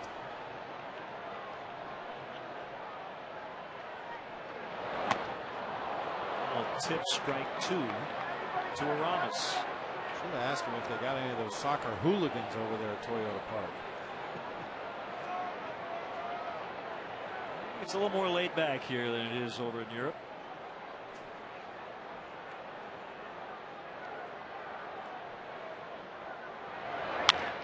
This reaches out left center. Harris with a long run, but he'll get there in time. And that ends the inning. But Milton Bradley has knocked in all 3 Cubs runs tonight. He's had a big series, and he gives the Cubs a 3-2 advantage to the 8th.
A homer in his second at bat. That was in the 3rd, and then knocks in the go-ahead run again in the bottom of the 7th with a fielder's choice. As Coy Hill crossed the plate. Coy's had a good night, 2 for 2, reaching all 3 times. AT&T, the nation's fastest 3G network. AT&T, your world delivered. So it's John Graybo. Came up with a big performance on Sunday in Los Angeles. And he's setting up for Carlos Marmol, who is already getting loose. But the way it's gone for the Cubs, Lou is not going to take any chances. And if he needs Marmol for more than an inning, looks like he will do that tonight.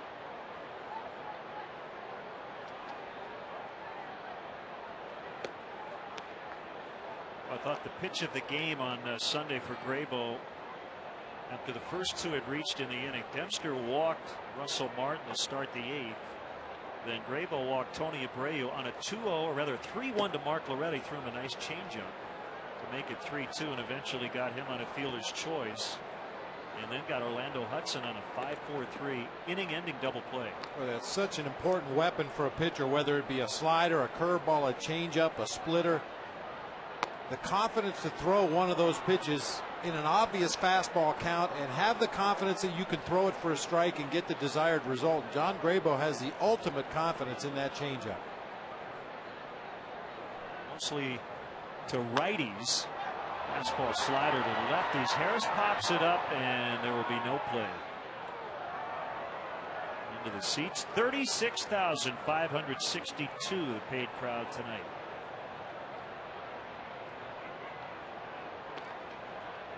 I have to believe the afternoon rain showers that we had today leading up to game time may have whittled into the crowd a little bit tonight.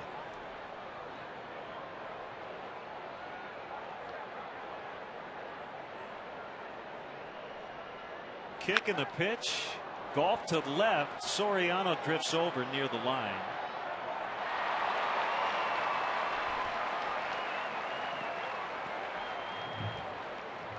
This Sunday is discount tire day at Wrigley Field. Don't miss the action as the Cubs battle the Mets at 1:20. 9 lucky fans with their ticket stubs will win a free set of tires, compliments of Discount Tire Company, America's largest tire store since 1950.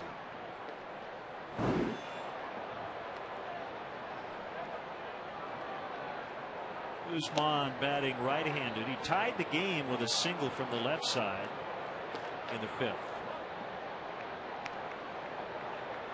Guzman pretty consistent from both sides of the plate. A 300 hitter left-handed, 321 right-handed.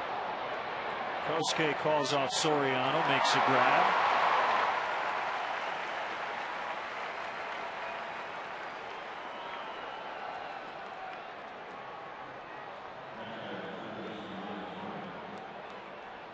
You certainly like facing Ryan Zimmerman with nobody on base in a one-run game.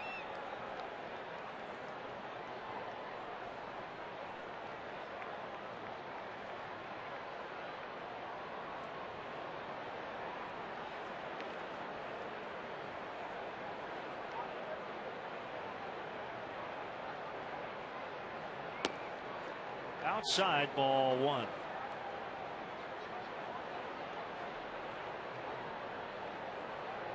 Ryan Dempster was scheduled to host a group of 50 tonight as part of his Dempster's Dugout ticket program.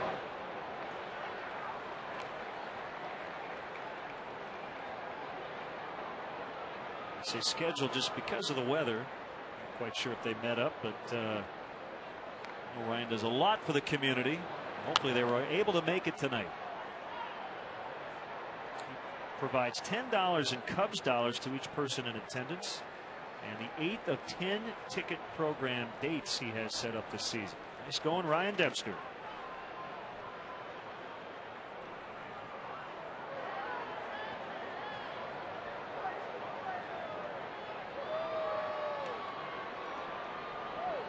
A 1-2 on the way is low and outside.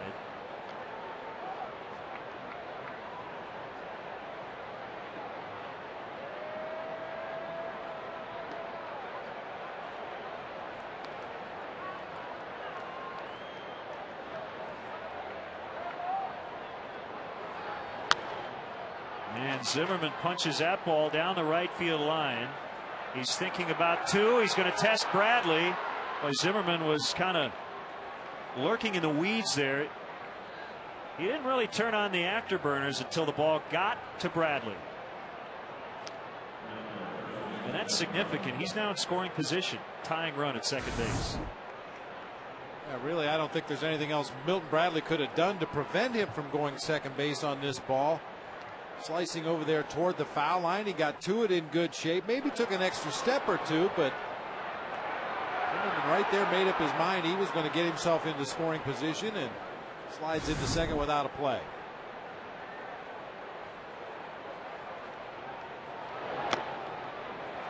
And a slider strike on Adam Dunn. The ever dangerous Adam Dunn with 33 home runs. Wind is blowing in, but not particularly hard at the moment.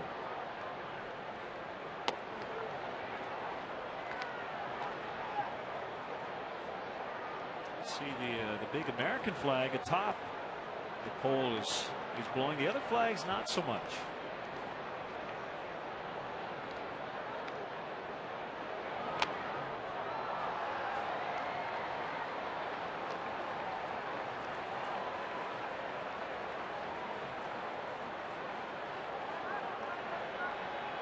Well, even with this awkward pole shift on for Adam Dunn here, very, very important that the Cubs infielders, no matter where they're at, knock the ball down, keep it from getting all the way to the outfielders. You might have a chance to hold Zimmerman at third base if that happens.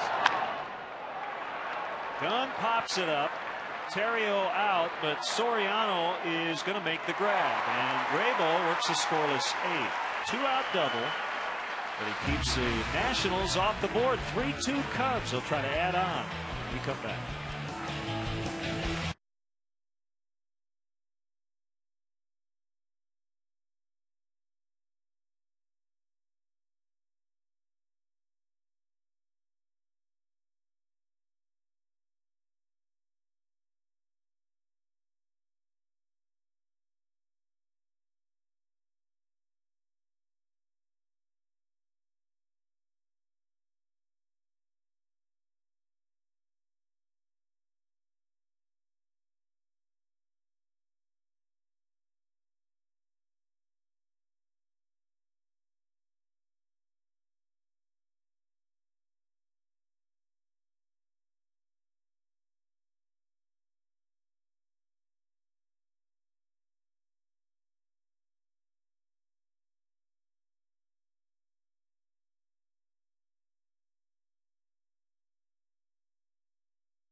Thanks, Gail. Add-on time as the Cubs already lead 3-2 as we hit the bottom of the 8th. The ageless Ron Vallone will take over.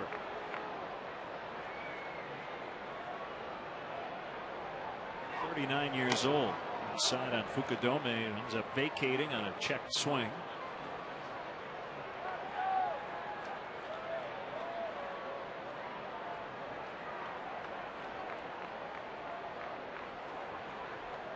Vallone pitching for his 12th major league team.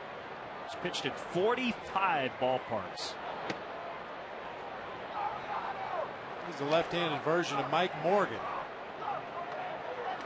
If you throw left-handed, you can stay off the disabled list, and for the most part throw strikes. You can pitch a long time in this game. Ron Vallone is a perfect illustration of that.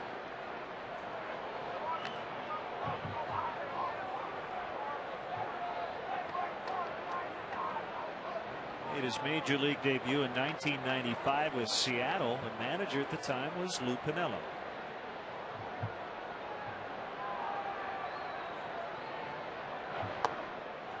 Three and one.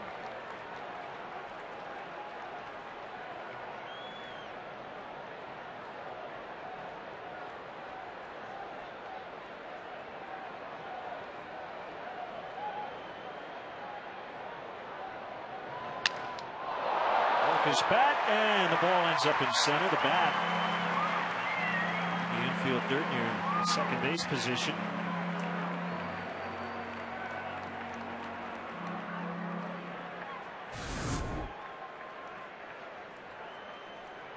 Second into the ball game for Kosuke to go along with a base on balls. He's been a busy man. Bat died a hero.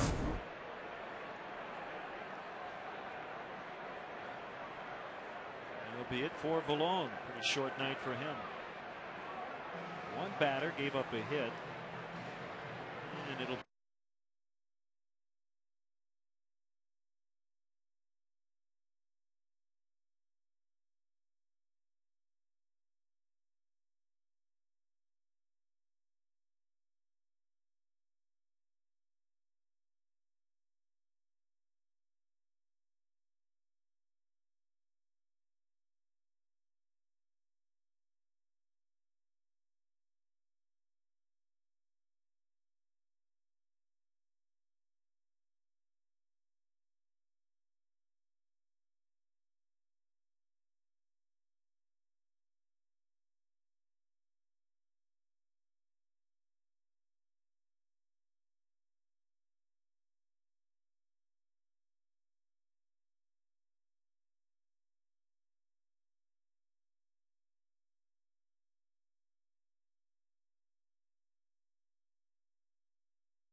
the Cubs Falco upcoming schedule.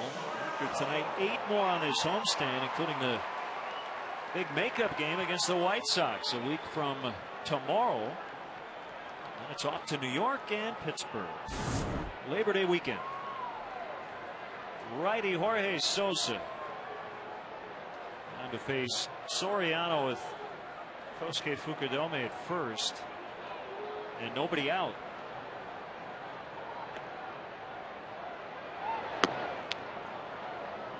Outside, ball one.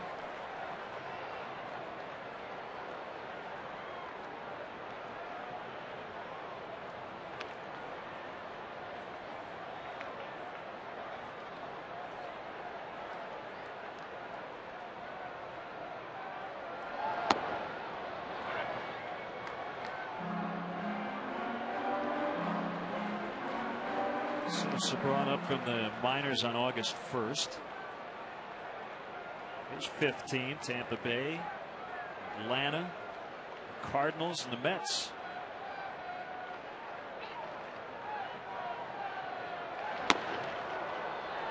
One and two.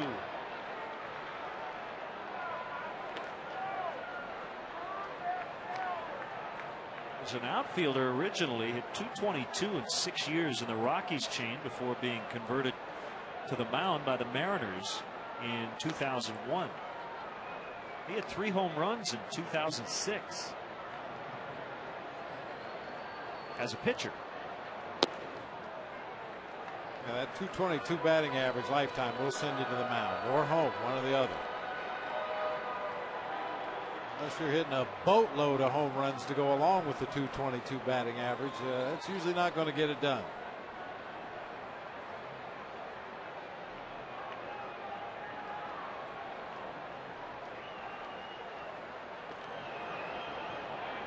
Two pitch swing and a miss. Strike 3.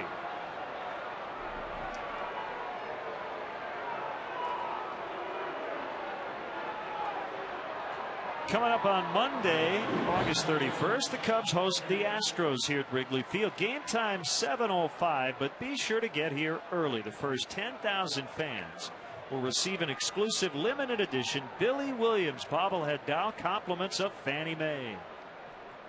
Sweet swinging Billy Williams from Whistler.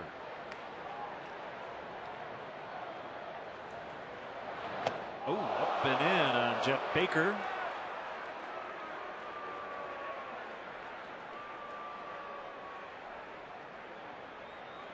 Wild pitch.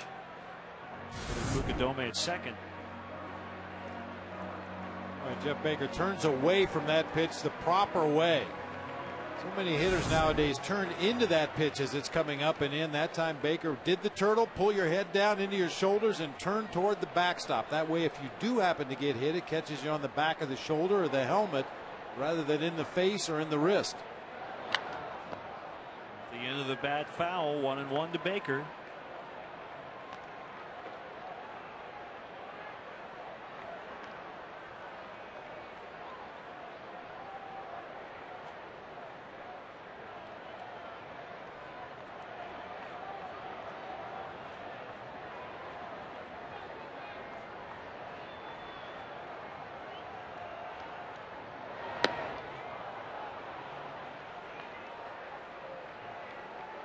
One and two.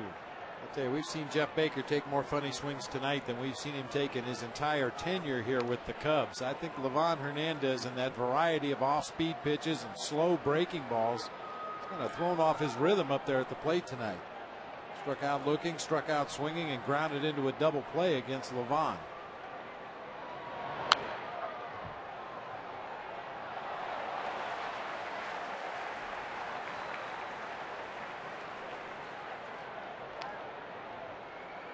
Cardinals still lead the Astros 3-2. They're in the 9th inning. Ryan Franklin on. Trevor Miller got the first out, and now it's a closer, Franklin.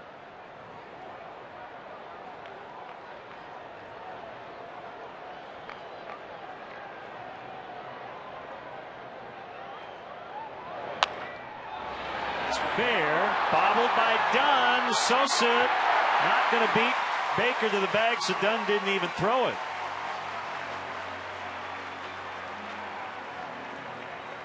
First and third with only one out. Boy, every ground ball to Adam Dunn's an adventure, but he actually does his job this time. Not real smoothly, but he got to it, knocked it down, and his pitcher just wasn't there to cover the bag.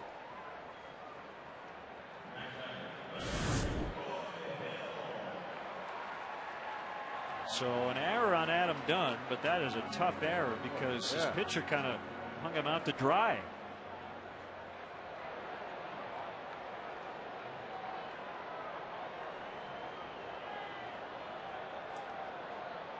And they changed it to a single for Baker.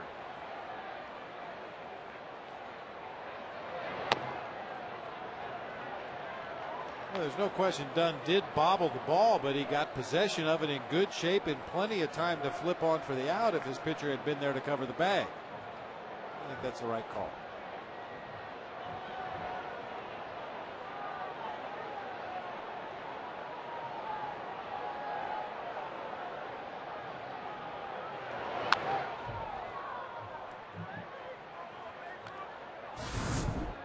This is why scoring, Bob. It's almost like a center fielder not moving on a gapper.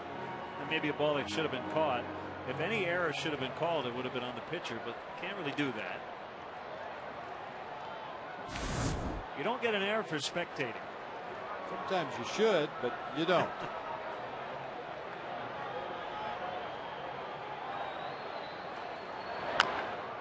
Bounced foul. I'll tell you, I've still never gotten over an error I got hung with very early in my career as a catcher. My two middle infielders, which happened to be Joe Morgan and Johnny LeMaster, got confused as to who was covering the second base on a stolen base attempt. The runner broke. I threw the ball down there. It sailed right over second base, knee high, and neither guy was there to catch it. They both went to back up the play. So I got hung with an error. That's not fair. That ain't right. Way outside. Baker's going to head to second. Fukudome has to stay at third. Second wild pitch of the inning for Sosa.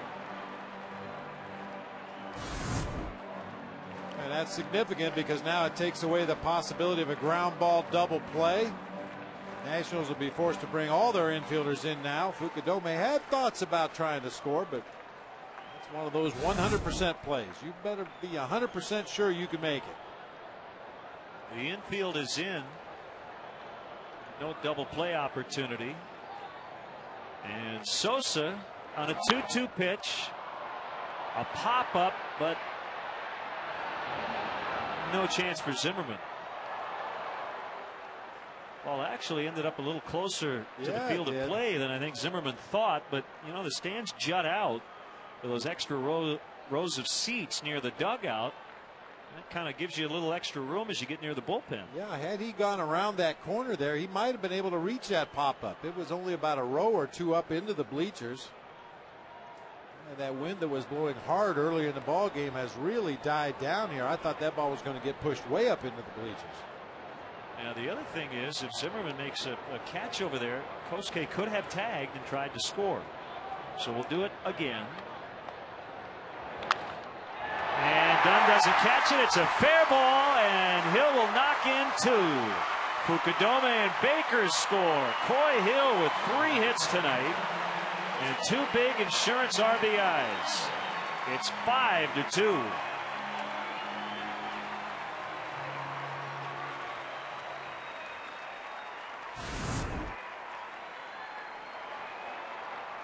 Good night for Coy Hill. He spanked that ball past the drawn-in infield, just inside the foul line, all the way down into the corner.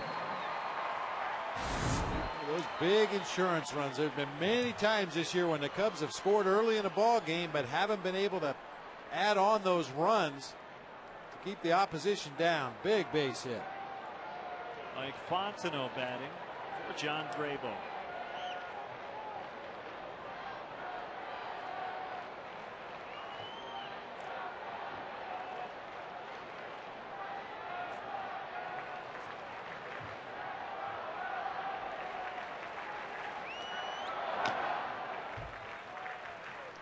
Cardinals hung on and beat the Astros 3-2.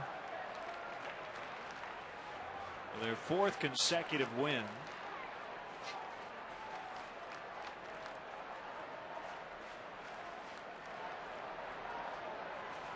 So the Cubs need to win this one just to remain within 9 of first place. Good chance to pick up a game on the Rockies tonight in the wild card race. Cubs are 8.5 out, but the Rockies at last check were trailing 6-1. Get an update here. Yeah, the Dodgers only have 4 hits in that ball game, but 3 of them have been home runs. Andre Ethier with a couple, James Loney with a 3-run bomb. So 6-1 Dodgers in the bottom of the 7th. Randy Wolf's 0 for 3 tonight. Can't believe it. Dukes going back, and it's over his head. He throws initially, misplayed it, And the Cubs will get another run. Takes away a save chance from Carlos Marmol, but that's all right. 3 runs here in the 8th inning.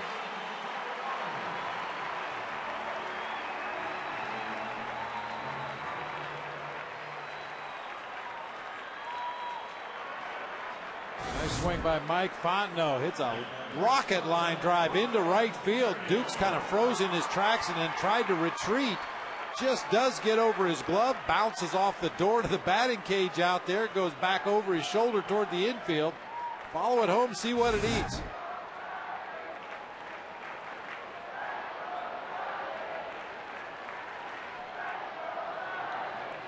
The pitch to Terrio, ball 1.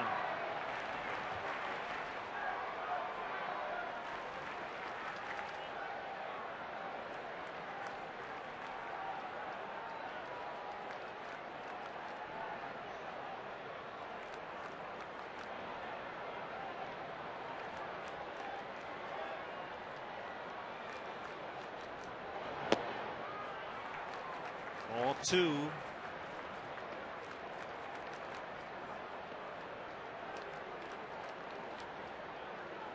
Sosa would take the time to look over his shoulder at that Nationals bullpen. They have nobody warming up right now.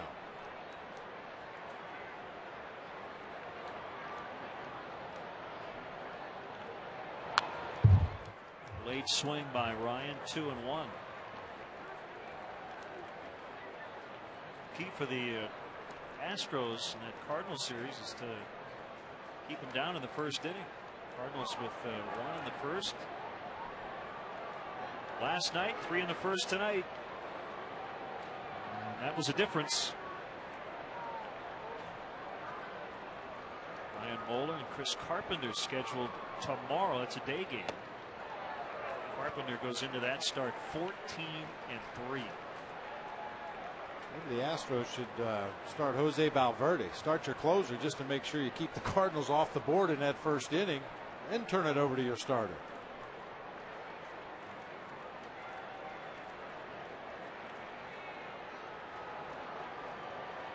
Phillies did win that game at Pittsburgh on a 3-run homer by Ryan Howard in the 10th as Terrio walks.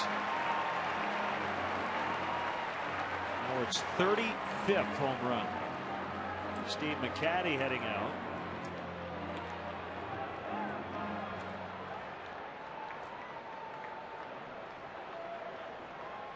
Ryan Madsen blew the save, but got the win. He went the final 2 innings. Steve McCaddy's telling Sosa exactly what you mentioned just about a minute ago. Nobody up in our pen. Got to find a way here.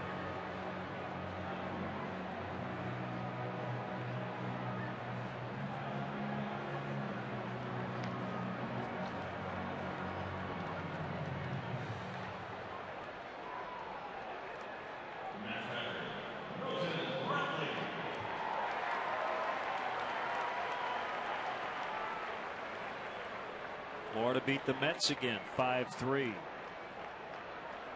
Josh Johnson is 13-3, defeated Mike Pelfrey. Leo Nunez got his 16th save. Big blast in that game by Ronnie Paulino. 2-run homer in the 5th.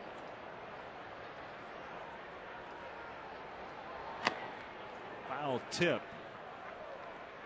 Strike 1 to Bradley.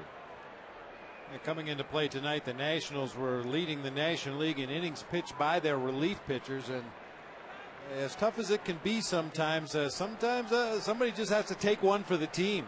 You know, you don't want to burn out your entire bullpen in a ball game when you're trailing by 4 runs. It's a valuable lesson for a manager to learn. I'm sure Jim Riggleman learned it very on in his career. Sometimes you have to know how to lose a ball game. You don't want to exhaust your bullpen in what seems to be a lost cause, knowing that you may need that bullpen help tomorrow.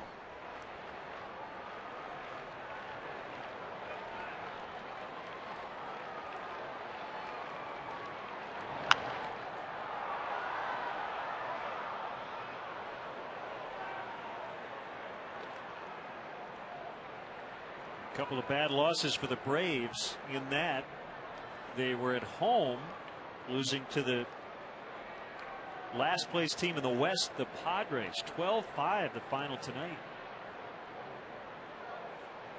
It was a 2-1 decision last night in 12 innings.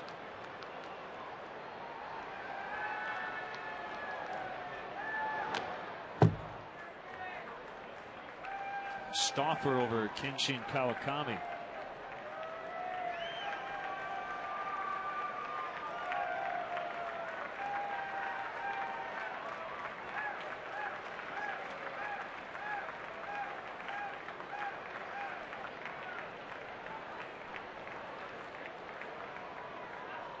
Milwaukee leading 3-2 over the Reds in the bottom of the 7th. A wild one last night, won by the Reds in extras.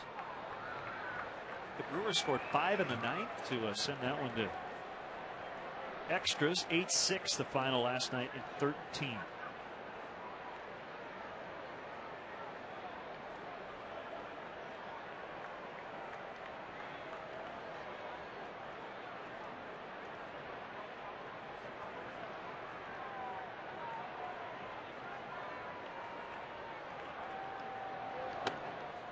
Two.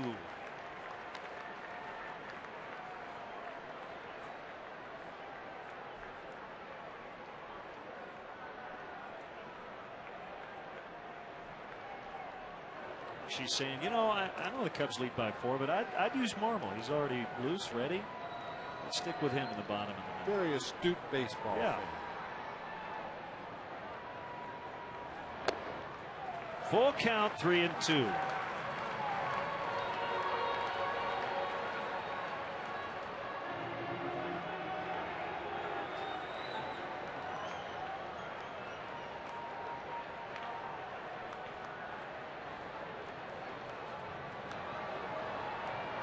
Unless your closer just got up in the bullpen when you push across those add-on runs, once he gets loose, you may as well bring him in the ball game. I mean, obviously, if he's pitched 3 days in a row, you might think about sitting him back down and pitching somebody else. But since Carlos Marmol was named the closer for the Cubs, he just hasn't had many opportunities. You want to keep him sharp, get him the work that he needs. So Derek trying to join his teammates. Only starting position player in the lineup without a hit. As Saul Rivera gets up.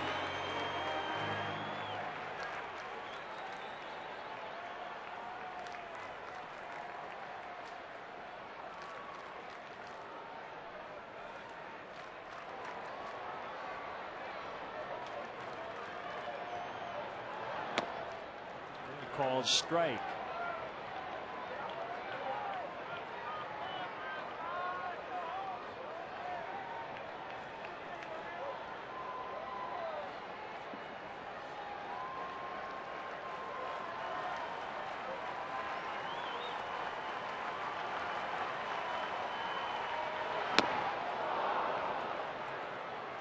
Bob, good news. Aaron Boone's coming back. And in fact, should be activated before Tuesday night's game here at Wrigley Field. Coming back from open heart surgery. And is expected to be activated on September 1st, which is Tuesday. He was with the Astros, 36 years old. That's deep to left for Derek Lee, and it's going to be into that corner. Fair ball. Cubs are going to get 2 as Bradley will stop at third. Fontenot and Terrio in, and they've broken it wide open. It's now 8-2.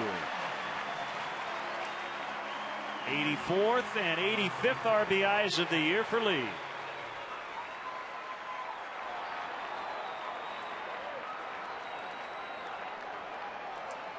Good to see Derek Lee join the party here tonight. Got a fastball middle in after taking a home run swing on strike 2. He shortens up a little bit, makes sure to make contact, got the barrel on it, drove it down into that left field corner.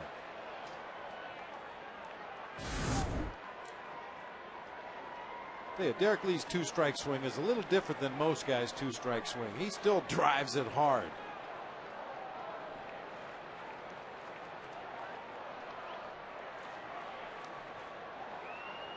His 29th double. Jim Riggleman's going to make yet another move. We'll see a third Nationals pitcher this inning. Started with Ballone, then Sosa. And now it's going to be Rivera as he'll face Aramis Ramirez. Lexus call to the pen. 8-2 Cubs in the 8th.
Move, but Jorge Sosa threw 35 pitches and only got 1 out. And that was the first batter he faced. He struck out Alfonso Soriano with a runner on base. And then the wheels fell off.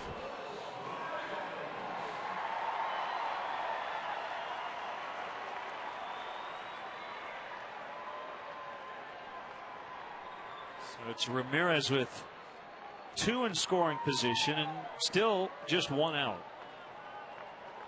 Cubs leading by 6. Carlos Marmol has thrown a complete game in the bullpen.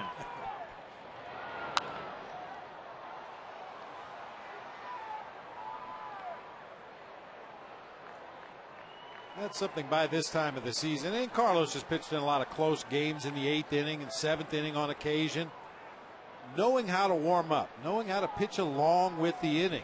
And this is not an easy inning to warm up while your ball club is pounding the ball all over the field. The opposing pitcher's walking guys.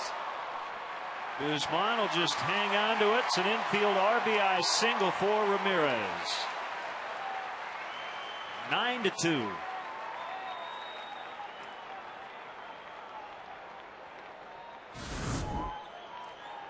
Perfectly placed ground ball for an infield hit, chasing Guzman over there in the hole. No chance to throw out Bradley at the plate. Derek Lee wisely stayed at second base, forcing Guzman to think about throwing across the diamond, but no play on Aramis Ramirez either.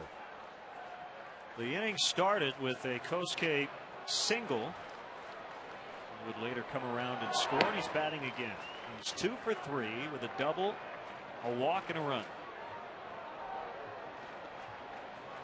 Been in a good stretch. Had the game-winning hit on Sunday, 2 hits, an RBI, and a run last night, and came into tonight hitting .330 in the second half. Outside edge, 1-1. Almost hesitate to say it, Len, but we have seen very few of those spinorama swings from Kosuke Fukudome, which indicates he's got real good balance up there at the plate. He's waiting a long time before he commits to swing at the pitch.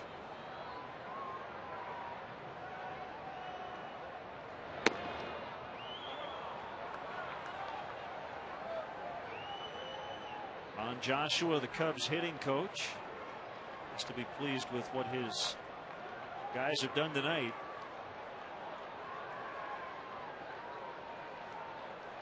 Big key is, can they carry it over into tomorrow's game against rookie righty J.D. Martin?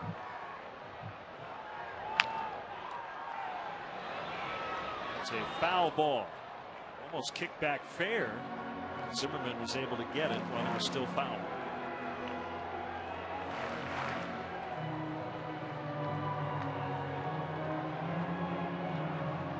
It's customary for visiting teams to send the next day's starting pitcher home early when you play a night game followed by a day game. So there's a possibility that the National starting pitcher tomorrow is not even here right now, which would probably be a good thing if you ask their pitching coach Steve McCaddy.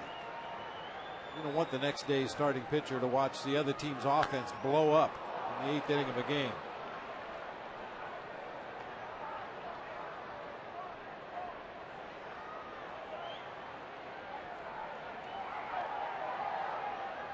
Kosuke does have a shin guard on that front leg.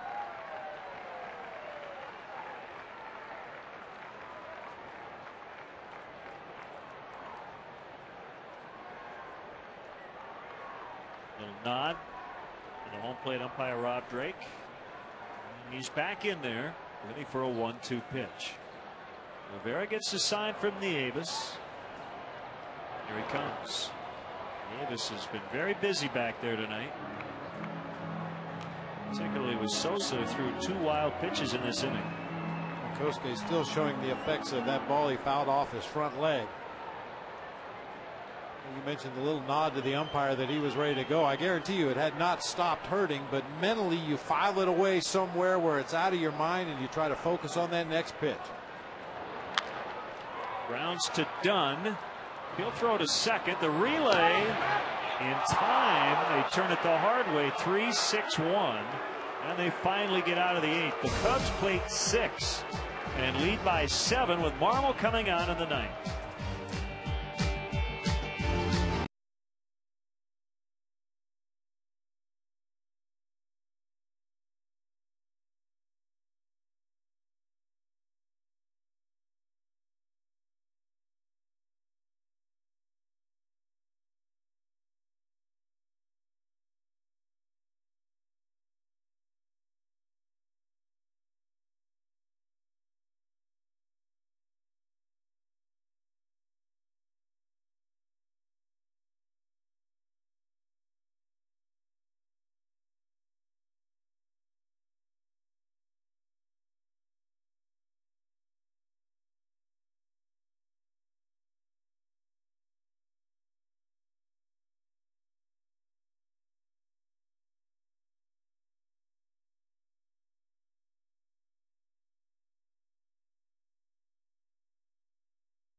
After scuffling with his command most of the season, not only walking batters, hitting batters, falling behind in counts, over his last 3 or 4 appearances he has been much better throwing strikes, has kind of calmed down his mechanics a little bit, focusing more on throwing the ball over the plate rather than trying to throw the perfect slider every pitch.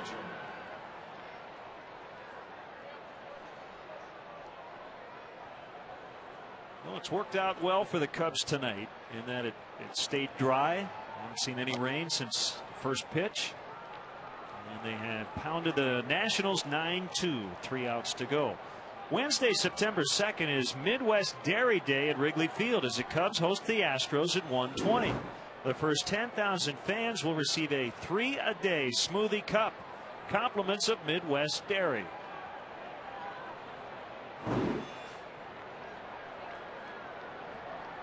Josh Willingham will start the Nationals 9th. responsible for one of their 2 runs and a sac fly in the first.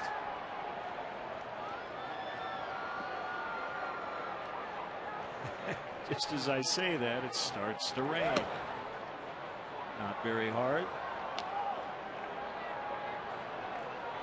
You know, we do have pretty good technology in the production truck. I wonder if they're bagging me down there just to play around with me. Yeah, nothing on the radar. Nothing on the radar. No, it is lightly raining. That's what I get for opening my mouth. Although we are paid to kind of tell people what's going on. Inside, 3-1. If it was a day game, I'd say it's liquid sunshine. Doesn't work at night.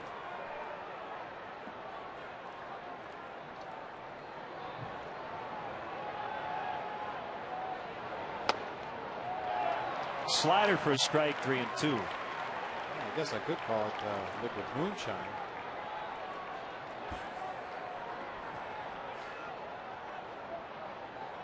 We always take our cue from the fans down in the lower bowl. As Willingham walks to start the inning, if they don't scatter, it's not raining that hard. You said the rain had stayed away, and I said Marmol's had good command lately, and he promptly walks the first hitter he faced while it's raining. It's your fault. We get blamed all the time. They say stuff like, yeah, this guy hasn't homered in 15 days or whatever. Boom, there you go. The only thing I would say along those lines, we obviously have no effect on what happens on the field, but when you find interesting trends or what hasn't happened in a while, the law of averages usually would say that things will change at some point. And I think sometimes by pointing those things out, I understand it. This guy hasn't homered in a month. Boom. Well, if us saying it made it happen, we could affect the outcome of a lot of ball games. But that's not the case.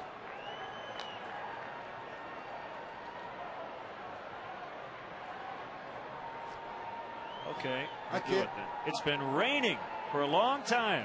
See if it stops. I can't remember the last time Elijah Dukes hit into a double play. It was his last at bat, Oh, but okay. Yeah, well, but I forgot. You forgot. It's been a long time ago.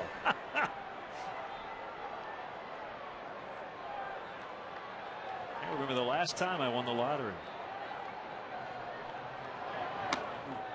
3-2.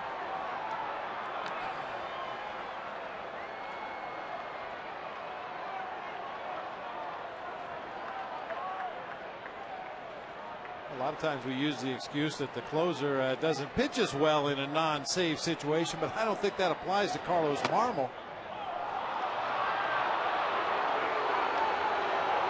First 2 have reached, and that'll bring Larry Rothschild out to the mound. I'm sure it's going to tell Carlos, just relax. Don't try to be too fine.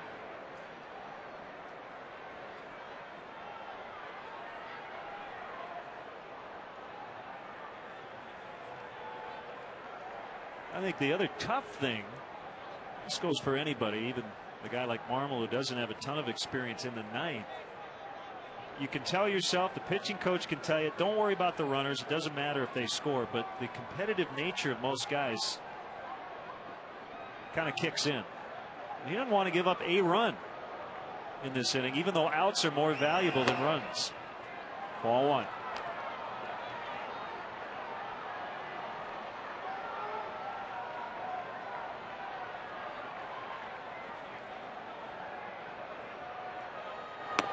Ball 2. The Nationals are at the point now. Everybody who goes up there, they're going to take the first strike before they even think about swinging the bat. They've got a lot of work to do to get back into this game. Down 7 with only 3 outs to work with. I think Lou's going to have to get somebody up in the bullpen. Stirring around down there now. 2-1.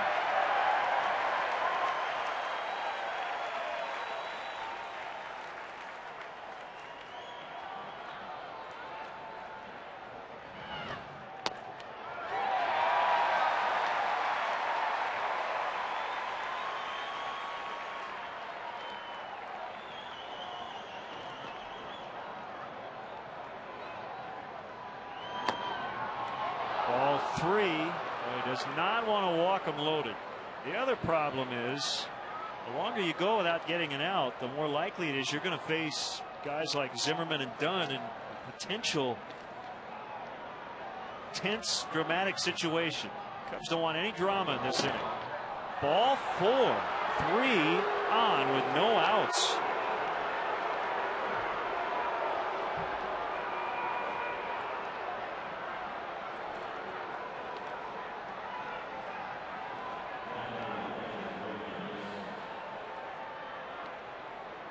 Can it ever be easy? This season has just not been easy at almost every turn. And you know, it's not for a lack of trying. Carlos Marmol is trying to throw strikes, but unfortunately I think it gets to the point where you're thinking about throwing strikes rather than just trusting your own ability, trusting your mechanics, throw the ball over the plate. We know from past experience he rarely gets hit hard when he throws strikes.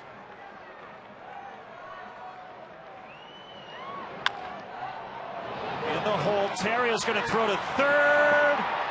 Well, they might have gotten a break as Dukes was tagged out. Ramirez was not on the bag. So they get that first out. It's 9-3, an RBI fielder's choice for Nieves. No argument from Pat Listash, the third base coach. It's one of those reaction plays as a third baseman. Once you realize you can't get to the ball, your duty is to retreat to the bag. Ramirez kind of got caught out in no man's land, but it did look like he got the tag down in time.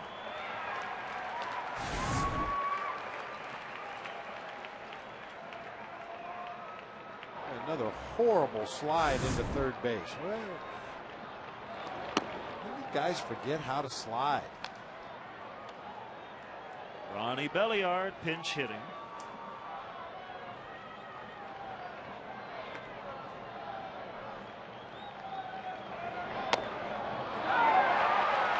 One and two.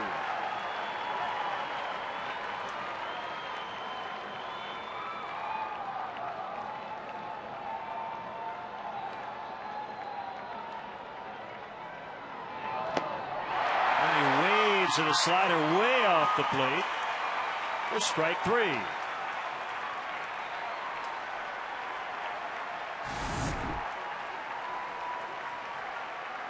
That's more like it.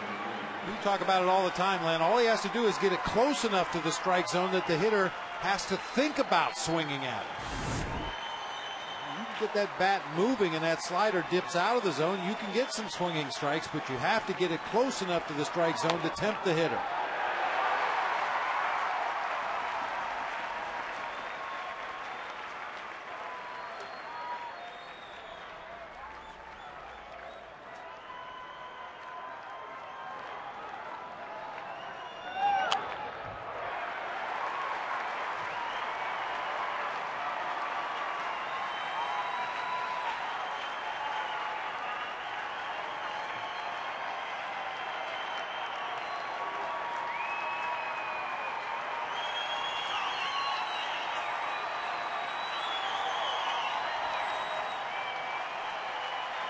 Two pitch.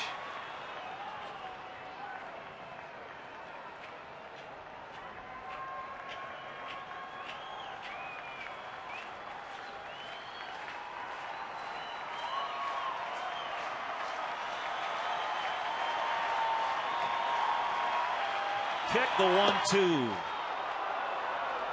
It's even at 2 apiece.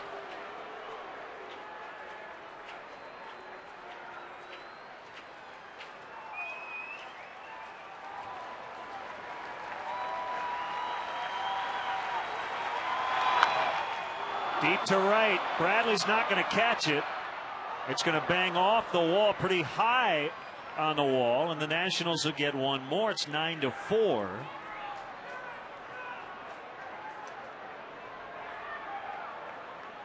RBI double for Willie Harris. Oh, Willie Harris just missed a home run. That ball hit right below the basket in right field. It might have actually hit the bottom of the basket, dropped straight down onto the warning track for Milton Bradley.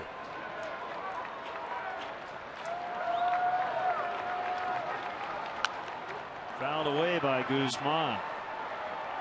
And we're getting very close to that situation you talked about. Possibly, if Guzman finds a way to get on base, you got to work your way through the 3, 4, 5 hitters in this Nationals lineup. Adam Dunn is the tying run. He's still in the dugout with Zimmerman on deck. The 0-1 pitch. Slider's low.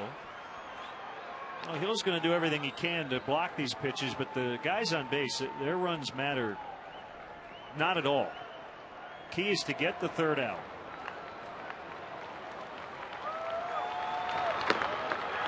One and two.